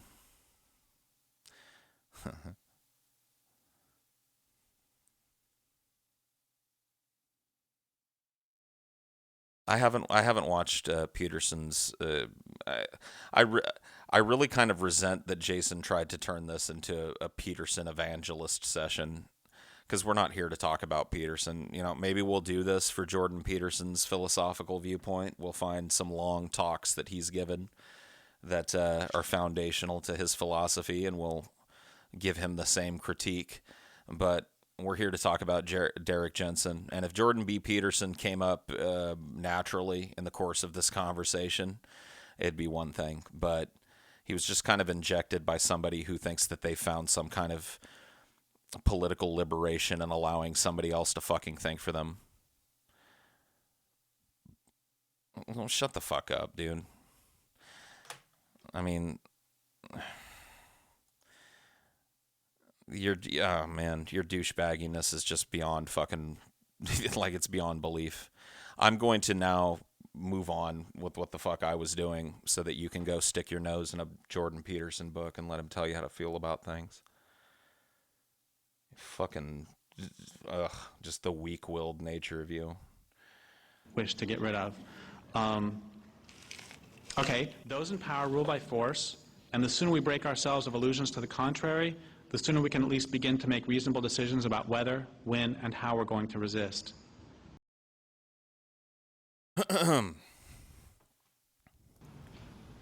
We'll skip the 14th and do the 15th premise. Okay, so he skips his 14th and doesn't really defend his 13th, but I want to at least take a look at it, so let's bring it up. Those in power rule by force, and the sooner we break ourselves of the illusions to the contrary, the sooner we can at least begin to make reasonable decisions about whether, when, and how we're going to resist. There's a lot of premises snuck by you here. But, you know, he at least gives you this diversity here, whether, when, and how. So, owning up to the fact that direct violent resistance may not be the best choice. Depending on, once again, what kind of collapse we're looking at and the circumstances of that collapse, right?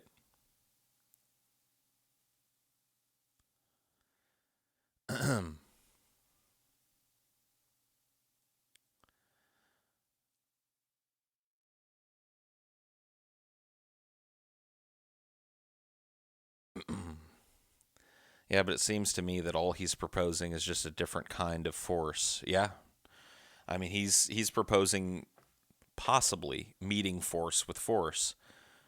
He's proposing the idea that a collapse doesn't have to be typified by a passive citizenry that slowly but surely dies, but can involve violent, if necessary, resistance. And he kind of sowed the seed of that earlier when he talked about how a lot of the damage that's going to be done in the event of a collapse is going to be done by rich people attempting to maintain their way of life despite the collapse. So,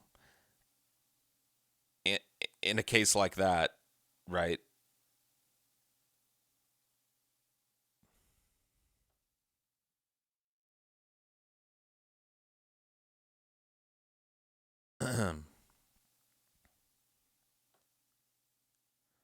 Paul can be salty. We all can be. I know I can. He's not right now. He couldn't be clearer. Thank you. Thank you, Galen. Trying to be. All right. So I don't know that I disagree with this premise here. Uh, there are people out there that think that there is an element of good-naturedness to government, and I saw through that a long time ago. The people that rule us, no matter what we call our government, whether it's a kingdom or a democratic republic or a socialist utopia, the people that rule by force, and we've seen that over and over and over again. If you're not willing to go along with what they want, ultimately they will apply force in order to get their way. And I think that's defensible historically. And I do agree that the sooner that we begin to, the sooner we come to that realization and all agree, the sooner that we can begin to make reasonable decisions about whether, when, and how we're going to resist.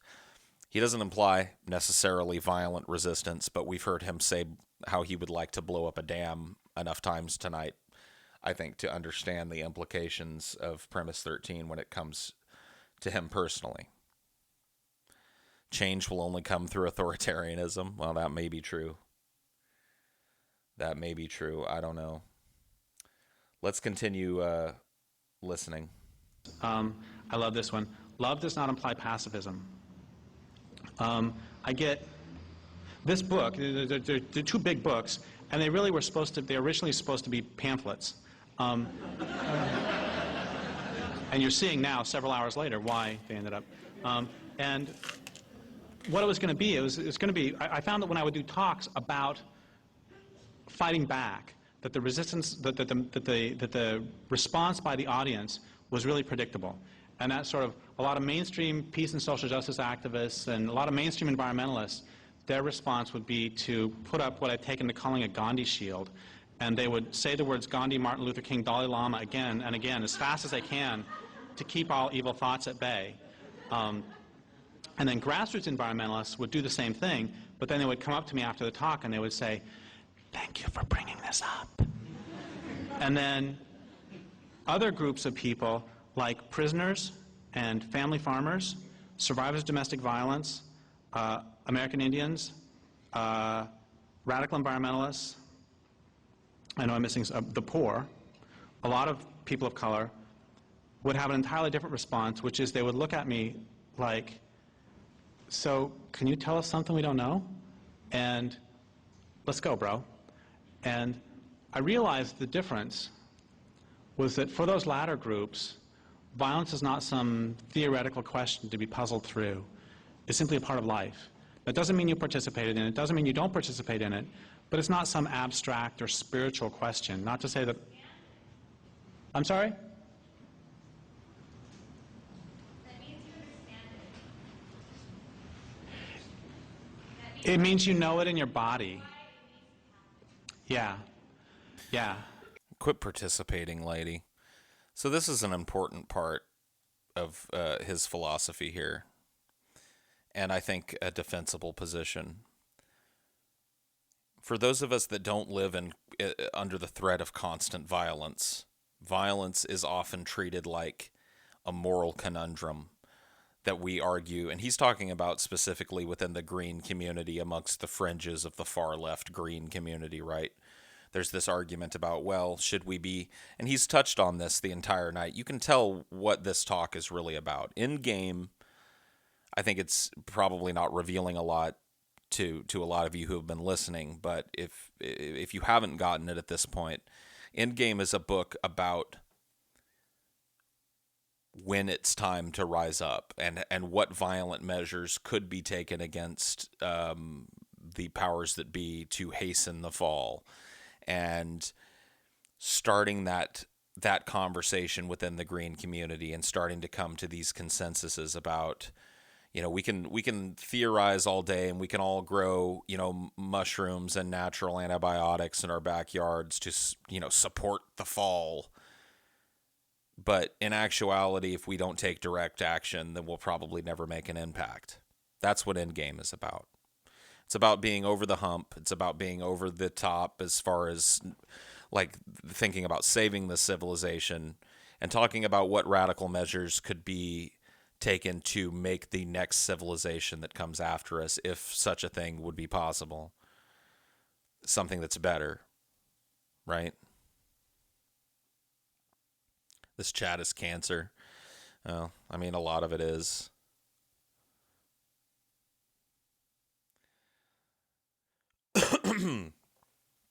A lot of it is. You've got to deal with a lot of cancer to have a talk with anybody about fucking anything on the internet. But, you know what I mean? I think that's a good place to bounce back to his premise here. This is an important foundational thing for people to know. And we live in a culture where people would rather fucking fuck off in the chat or jerk off to Jordan B. Peterson or whatever the fuck it is to ignore the fundamental facts that the decline is real, that the writing is on the wall for modern civilization, that the damage we've done to this planet is now irreversible and irreparable, at least on a time scale that would support our survival. All of these things need to be talked about and puzzled over. And, I don't spend a lot of time doing stuff like this for the very reasons that you see just kind of fucking shitting around in this chat. I'm not trying to do anything important here. I'm just trying to have a conversation about perspective that doesn't devolve into an us versus them talk, that doesn't devolve into a here's why we should discount everything this guy says talk. And maybe that's too much. Maybe I'm asking too much in this time. Maybe things have gotten so polarized that all we can do is see the ideological differences that we have with Derek Jensen and fucking stick a pole up Jordan Peterson's ass and run him up the fucking scarecrow pole and say, well, here's my answer to all of this, and just turn it into a big us versus them, just a big dichotomy. Just a Marxism is death, capitalism is life. Fucking useless, reductive, empty bullshit.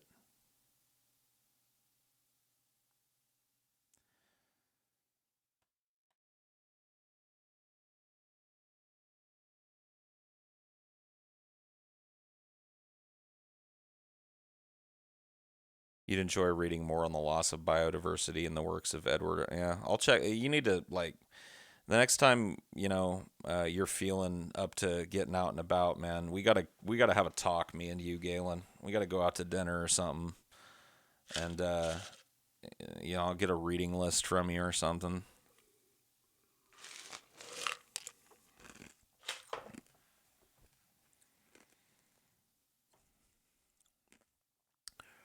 Yeah. I mean, it's hard to ignore it when the whole fucking chat has devolved into it. I mean, I guess it hasn't at this point. And also, ignoring problems is not the way to make them go away either. Just ask anybody that's ignored a fucking problem.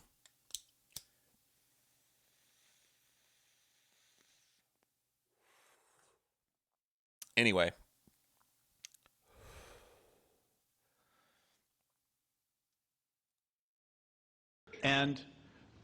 And then the next part of it was that I found that a lot of the responses that I was getting were really stereotypical, not from those latter groups, but from the former group. There was all these cliches that were getting thrown out that the more I thought about them, the less that they meant. Like people would say, oh my God, Derek, if you had enough love, you would never suggest fighting back because if you love, you don't fight back. And I don't think that love implies pacifism, and I think that Mother Grizzly Bears will back me up on this one. I grew up in the country, and in my life, I have been attacked by mother horses, cows, dogs, cats, geese, chickens, mice, hawks, eagles, hummingbirds, spiders, who thought I was attacking their babies. And if a mother mouse is going to take on somebody 8,000 times her size, what the hell's wrong with us? And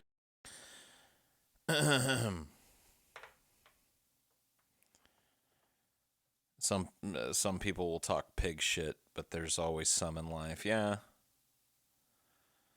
I guess you're right. Yeah. Well, whatever, Jason.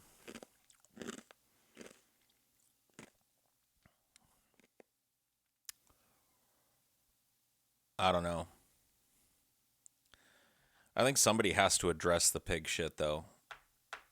You can't just blithely ignore it and pretend that it's not a problem, that when people are exposed to thought that may be outside of their political sphere, that they shouldn't immediately respond by throwing a sign up in the air talking about which political thinker that they worship most. That's a big part of the problem, and it's part of the reason nothing ever gets done, because that's what we've been reduced to. We've been reduced to a people that can't support an opinion, that don't have the fortitude to go out and learn for themselves and to build their own worldview based on what makes sense and what doesn't make sense to them. They're afraid of being individuals in that way. And so they look for a group of people to join immediately, to tell them how they think and to reinforce that thinking in them. And it's so destructive. And I may be denying something that's fundamental about human beings to rail against that, but Jesus fucking Christ, man.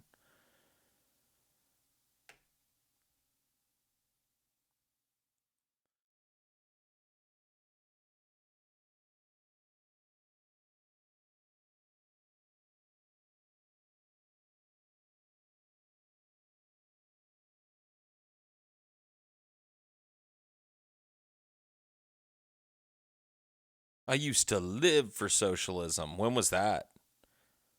Because I knew you for a very long time, and you didn't live for anything other than fucking memeing and jerking off and shit. All you talk, like, you and I never had fucking heart to heart, like, deep discussions about your socialist fucking leanings.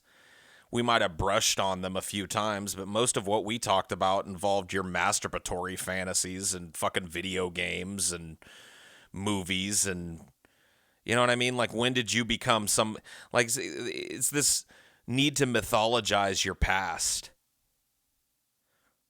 Like you were some great fucking socialist warrior. I used to live for it, man. Does that give you more clout in the JBP community to say you used to be some deep red socialist fucking warrior?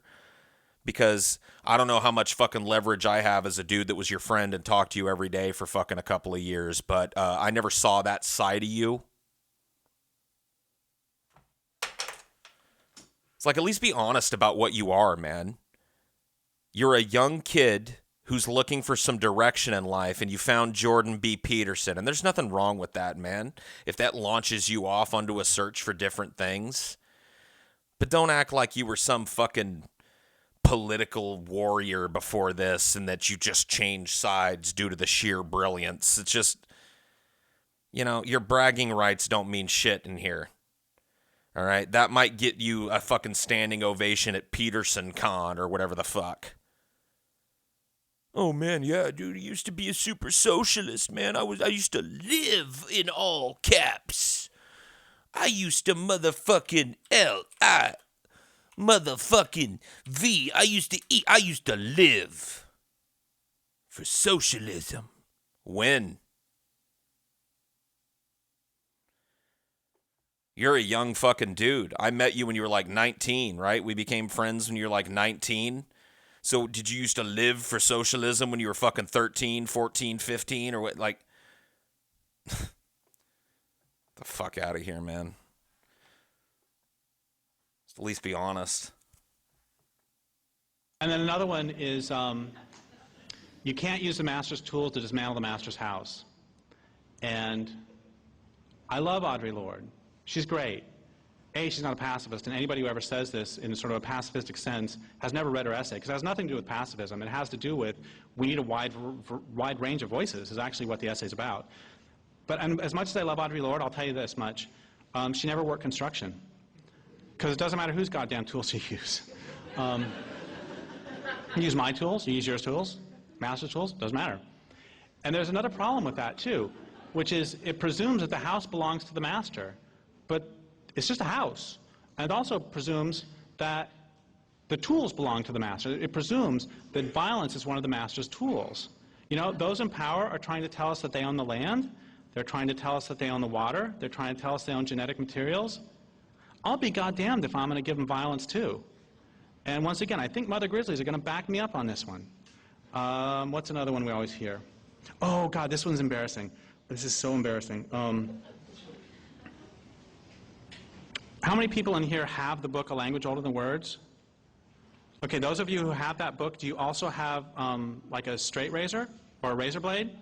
Okay, what I would like for you to do is the chapter Violence Revisited, take the razor, cut the pages out, crumple them up, and throw them away. Put them in the fire. Because, oh God, this is so embarrassing. It's like admitting I'm a compulsive masturbator, which I'm not.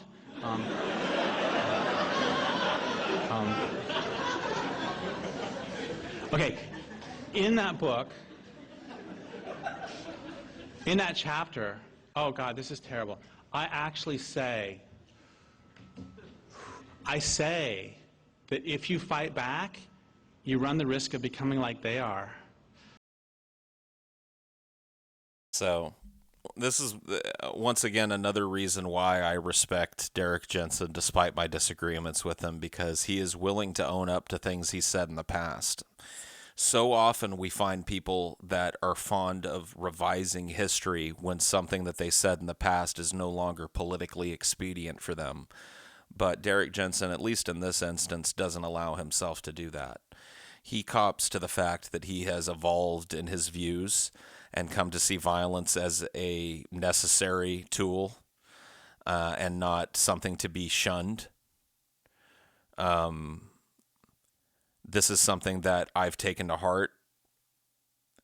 A lot of it due to listening to him speak, because he is very fond of criticizing himself in the past. And I have in the past, said some things that I find to be pretty indefensible now.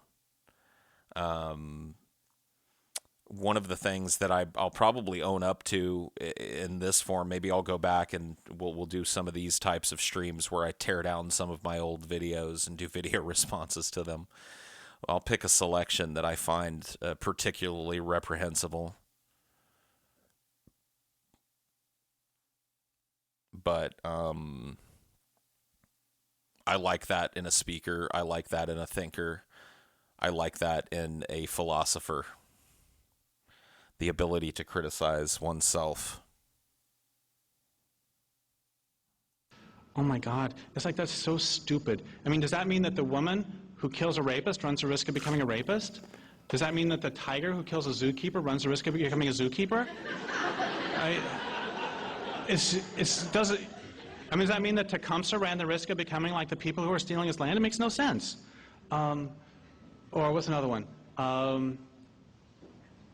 Oh, this is the best one. And then I'll bash hope for a while. Violence never accomplishes anything. Okay, so if violence never accomplishes anything, what that means is that all the Africans who came over on the Middle Passage, they just jumped on the ships. And then when they're over here, they just worked in the fields for the hell of it.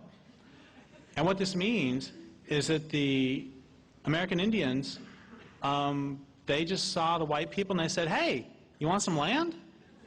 Your way of living is way better than ours, so just take it. You'll treat it better than we do. And there's this great line by Robin Morgan. She says, anywhere in the world, any woman can be walking alone late at night, and if she hears footsteps behind her, she has reason to be afraid. And she calls that the democracy of fear. Do not fucking tell me that violence doesn't accomplish anything. It has systematically terrorized half of the population of human beings. And violence is dreadfully, dreadfully effective. That's why they use it.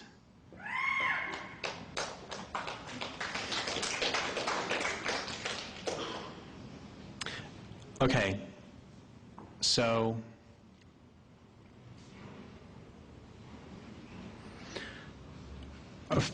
a few years ago, I got a call from a friend of mine who works on toxics issues in Northern California, and she was crying, and she said, this work's getting to me, it's breaking my heart, this environmental work. I can't take it. I said, yeah, this work really can get to you. It'll break your heart for sure. It'll do that. And then she said, dominant culture hates everything, doesn't it? I said, yeah, it does, even itself. She said, it has a death urge, doesn't it? I said, yeah, it does. She said, unless it stops, it's going to kill everything on the planet, isn't it? I said, yeah, it is, unless it stopped. And then she said, we're not going to make it to some great new glorious tomorrow, are we? And I said, I've been waiting for you to say that. And the reason I said that to her is because about 12 or 13 years ago now, I was undergoing a similar collapse where I was just bursting into tears several times a week over the death of the salmon, sturgeon, bull trout, Selkirk caribou. And a lot of my environmentalist friends were saying, God, Tarek, take some time off. You know, the problems will still be there when you come back. It's so funny. I can always tell activist audiences because they laugh at that, and non-activist audiences don't get the joke. Anyway, I knew that I didn't need to just take time off and then come back to the same old thing. I knew that I had to keep pushing, because if you're not going to cry about the death of the salmon, what are you going to cry about? If tears mean anything. And so I just kept pushing. And then one day I called this American Indian friend of mine, Jeanette Armstrong. She's an Okanagan writer and activist. And I said, you know, this work's killing me. It's breaking my heart. I said, yeah, it'll do that. I said, you know, the dominant culture hates everything, doesn't it? She said, yeah, it does, even itself. I said, it has a death urge, doesn't it? She said, yeah, it does. I said, unless it stops, it's going to kill everything on the planet, isn't it? She said, yeah, it is, unless it stopped. I said, we're not going to make it some great new glorious tomorrow, are we? And then she said the best thing she could possibly say, which is, I've been waiting for you to say that. And the reason that was the best thing she could say is because it normalized my despair. It let me know that despair is an appropriate response to a desperate situation. And it let me know that sorrow is just sorrow and pain is just pain. And it's not so much the sorrow or even pain that hurts as it is my resistance to it. I can hold in my heart the understanding that we're really fucked and that life is really good. Okay, and I mean, there's this idea that if you really start to internalize how bad things are, that you have to walk around being miserable all the time. And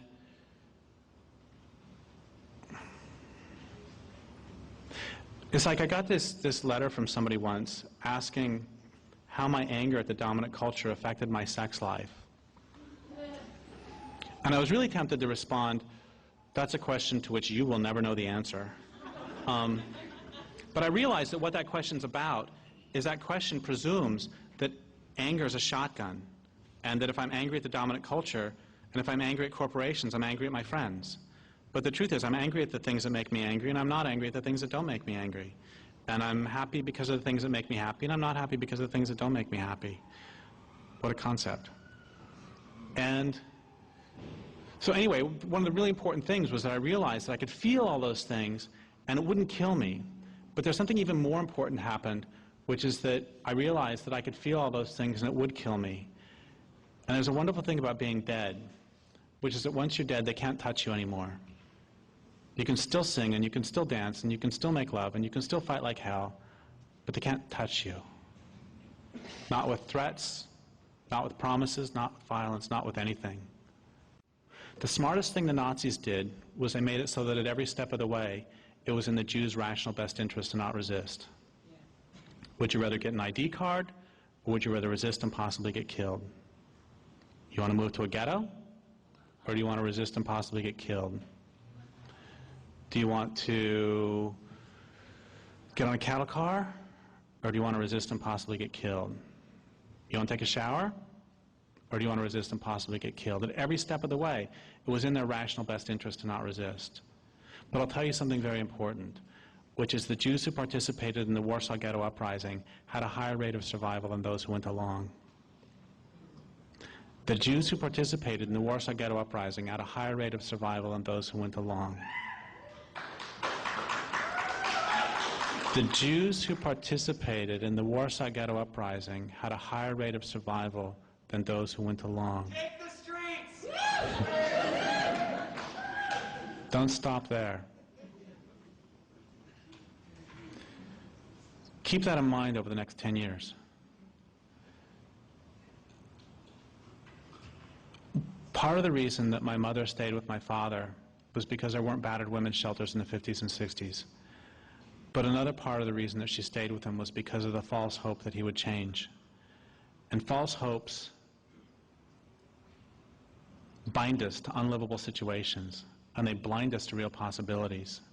I mean, does anybody really think that Weyerhaeuser is going to stop deforesting because we ask nicely? Does anybody really think that Monsanto is going to stop Monsantoing because we ask nicely? Some Democrats brought me to a talk somewhere, and God, it was so funny. It was close to home, so my mom came along, and it was so funny. They asked me, so what are you going to talk about tonight? And I said, they had dinner for me beforehand, and they said, what are you going to talk about tonight? I said, I'm talking about bringing down civilization. It's like dead silence. And then later on, during the dinner, one of the people saying, God, if we can just take over if we can just get a Democrat in the White House, things are going to be okay. And if we can just take over the House and the Senate, things will be okay. I'm thinking, yeah, I wouldn't mind taking over the House and Senate, but I mean it differently than you do. It's a joke, Mr. Gonzalez. Put away the electrodes. Anyway, so they're saying all this about, if we could just take over the House and the Senate. And my mom said, The Democrats are just as controlled by corporations as the Republicans are. And it was so funny because it was just like my mom had just hiked up a cheek and farted. Because they, it's silence, and then noses are wrinkling. And then finally somebody says, could you please pass the hummus? It's really delicious. So what are the false hopes that keep us bound to the system? I mean, it's like Zygmunt Bauman said about World War II in his great book, Modernity and the Holocaust. He said in there that rational people will go quietly, meekly into a gas chamber if only allow them to believe it's a bathroom. And I would say that rational people will go quietly, meekly to the end of the world if only you allow them to believe that recycling is going to make a difference. So what are the false hopes that keep us bound to the system? What are the false hopes that keep you chained? But the problem isn't just false hopes, but it's hope itself. What is hope? I was bashing hope a few years ago, and somebody in the audience shouted out, what is hope? And it's like, I got no idea. I've been bashing it for years. I have no idea what I'm talking about. And I asked the audience, what's your definition of hope? And the definition they came up with is great, which is hope is a longing for a future condition over which you have no agency. Hope is a longing for a future condition over which you have no agency. I mean, that's how we use it in everyday language.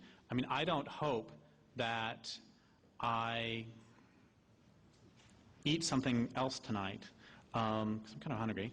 I mean, I know men are supposed to be afraid of commitment, but I'm going to just say this in public, that I am going to eat tonight. In fact, I don't even need to commit to it. I'm just going to do it. On the other hand, the next time I get on a plane, I hope it doesn't crash, because once I'm in the air, I have no agency. The point is that when we say, you know, I hope that coho salmon survive, what we're saying is I have no power. I have no agency. What salmon need to survive? It's very, very simple. Salmon need 6 things to survive. They need for dams to be removed. They need for industrial logging to stop, industrial fishing to stop. They need for the oceans not to be murdered. They need for global warming to stop, which means that they need for the industrial economy to stop and the oil economy to stop. And they need for industrial agriculture to stop because of runoff. Those are all straightforward technical tasks. I didn't say they're not daunting, but they're straightforward technical tasks. When people say, gosh, how can we save the salmon? Well, it's real easy. What is impossible is to save the salmon and keep dams, industrial logging, industrial fishing. That is not possible. And so, once again, okay, if I say I hope that salmon survive, what I'm saying is I have no power. I do not hope that coho salmon survive. I will do whatever it takes to make sure the dominant culture doesn't drive them extinct. If they want to go because they don't like how they're being treated, and so they want to go away, I will say goodbye and I will miss them. But if they do not want to go away, I will not allow the dominant culture to drive them extinct. I will do whatever it takes. Finally, I want to talk very briefly about a tradition of the Cheyenne dog soldiers. It's called the picket pin and stake. Before a battle, a few of the bravest Cheyenne dog soldiers would be chosen to wear sashes of tanned skins called dog ropes. Attached to each dog rope was a picket pin, normally used to tether horses. During battle, the pin would be driven into the ground as a mark of resolve. Once the pin was driven, the dog soldier would remain staked to that piece of ground, even to his death. Retreat was no longer an option. The pin could only be removed when everyone was again safe, or when another dog soldier relieved him of his duty. It is time. I have driven my picket pin. I am staked out and willing to give in no more. Where will you drive your own picket stake? Where will you choose to make your stand? Give me a threshold, a specific point at which you'll finally stop running, at which you'll finally fight back. Stand with me. Stand and fight. I am 1. We would be 2. 2 more might join and we would be 4. When 4 more join, we will be 8. And we will be 8 people fighting whom others will join. And then more people and more. Stand and fight.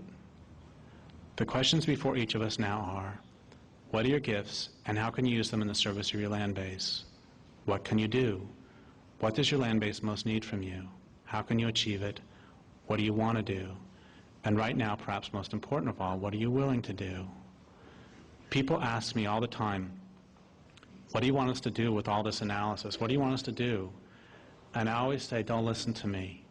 If you want to know what to do, go down to the Columbia. I don't know how to live sustainably. The Columbia does. It knows how to live here. It's lived here a very long time. If you want to know what to do, go down, ask the river. It'll tell you. And the real question is, are you willing to do it? Thank you very much. All right. Well, we got through it. He doesn't cover all of his premises in this talk. And I think we'll leave those on the table for now because, well, we've been doing this for 2 hours. I don't want to end things right away. But I do want to give people a chance, I guess, to talk about, what, if anything, they took from this little exercise in listening to this person. I mean, if you want to get into the base agreements and disagreements, we can do that.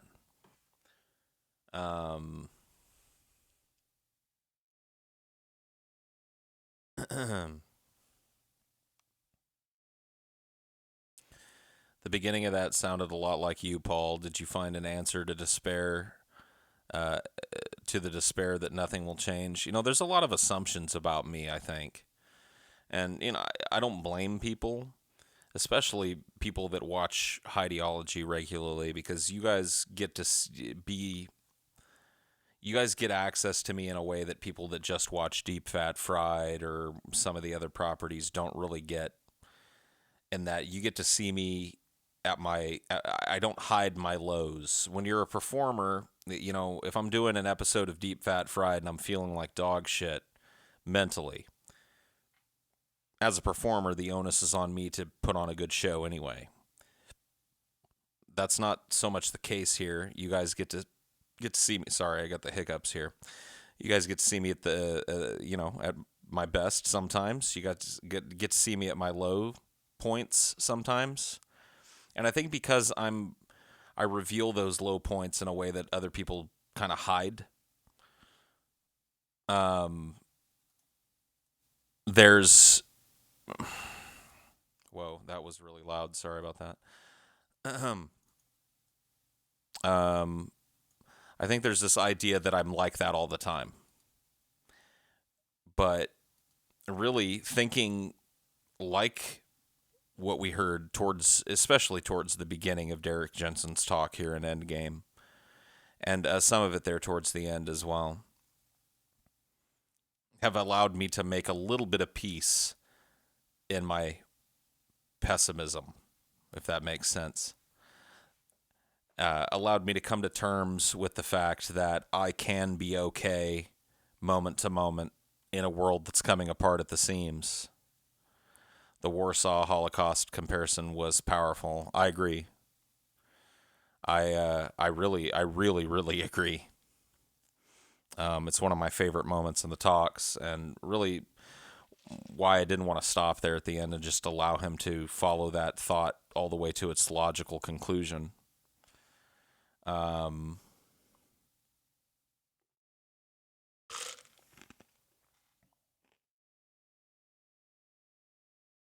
Be the change you want to see in this world. Yeah, that's an interesting thing to take away from it. I took away something very different. He seems to have read Rent. Yeah, I don't know. I have never read a Rent myself, so I notice you don't take jokes on this stream like you don't take jokes on this streams like you used to on DFF. I'm not exactly sure what that means, but okay.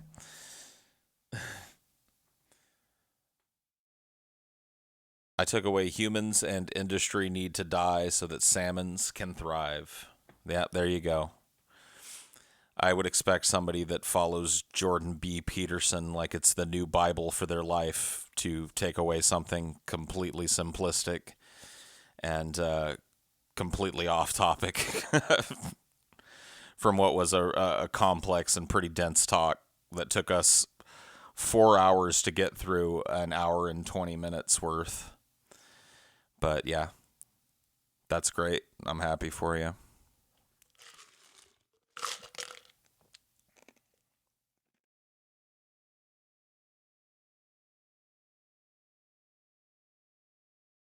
I think he means you're more triggered by jokes. I'm just less tolerant of them here, I think would be a better way of putting it. I really felt an impetus to get through this. I wanted to get through this entire talk. I wanted to give people the chance to discuss it, and people that wanted to spend time memeing weren't spending time doing that. So some of them got sacrificed to the banhammer gods, and some of them got yelled at.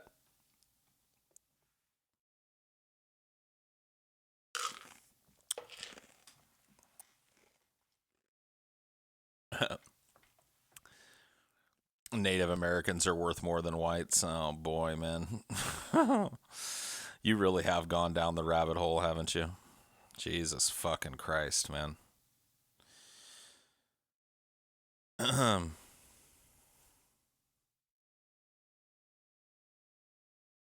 Paul sounds like a disappointed dad. I kind of feel like one.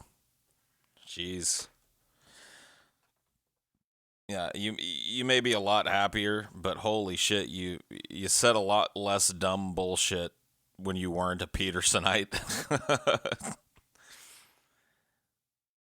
You're trolling a little. Oh, okay. Well, I mean, like, how am I supposed to know the difference? Were you trolling earlier too, with your stupid, reductive, overly simplistic nonsense and Peterson fanboyism? Why are you acting like a retard? I was just trolling, bro.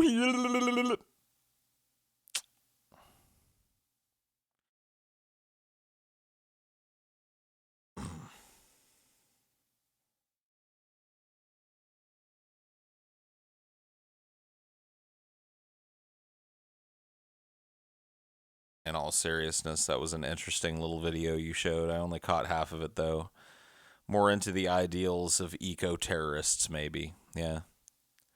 What do you think about people who think that population decline is a bad thing and would cause society to be unsustainable? Elon Musk is one of them. I don't know, man. Um, you know, I don't carry a whole lot of the ecological beliefs that are espoused in the talk that we just watched together. Um,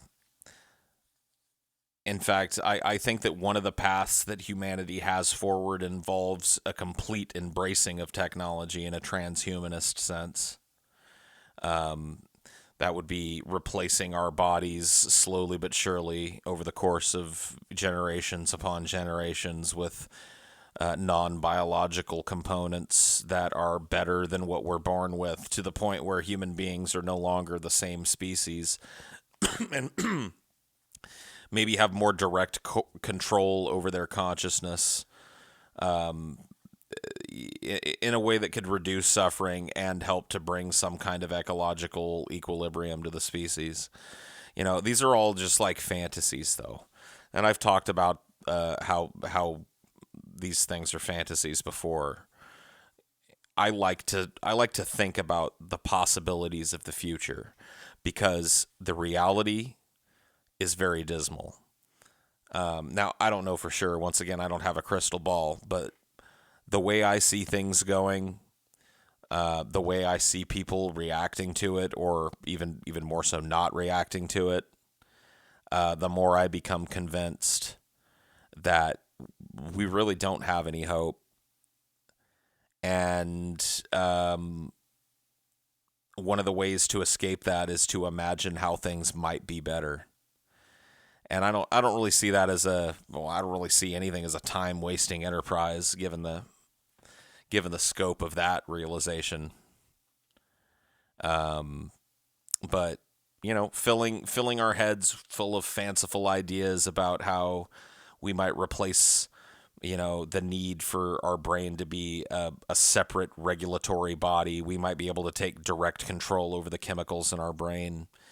to have a more direct control over our moods and the clarity of our thinking, to deny some of our sillier biological urges now that we've replaced, we might be able to become something different. It's fun to think about.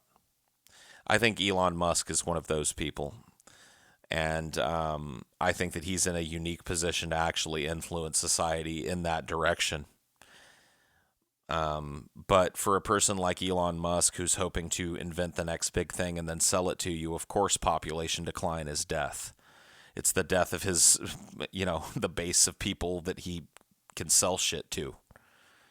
Make no bones about it, Elon Musk is a capitalist. And he will continue to be a capitalist until the end of time. So I wouldn't take a whole lot of what he says as canon when it comes to the philosophy of overpopulation.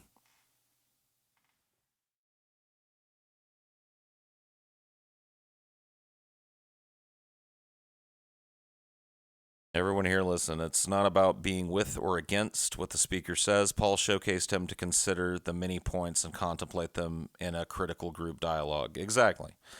And not only that, but to give people a peek at some of the foundational things behind my own personal philosophy, because I spend a lot of time talking about that here, and have not spent a lot of time going through some of the thinkers that influenced me, some of the great thinkers and speakers who I took little chunks from as I wandered through life and brought myself up to this point.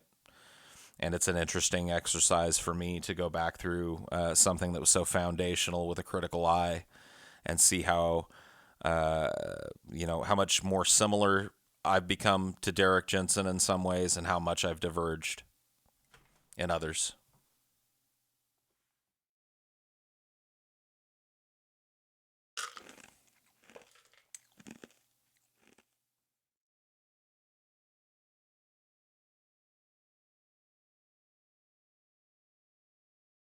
Define futile, Paul. Something that's not worth doing because it has absolutely no benefit. An exercise in futility. Used it in a sentence for you.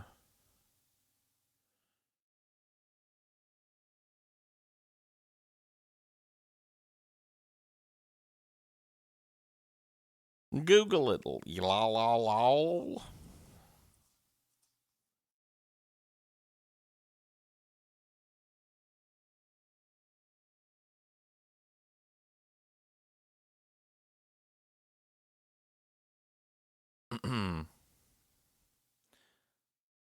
Well, I had a lot of fun. Thank you guys for hanging out. Thank you for chilling. We'll do this on and off.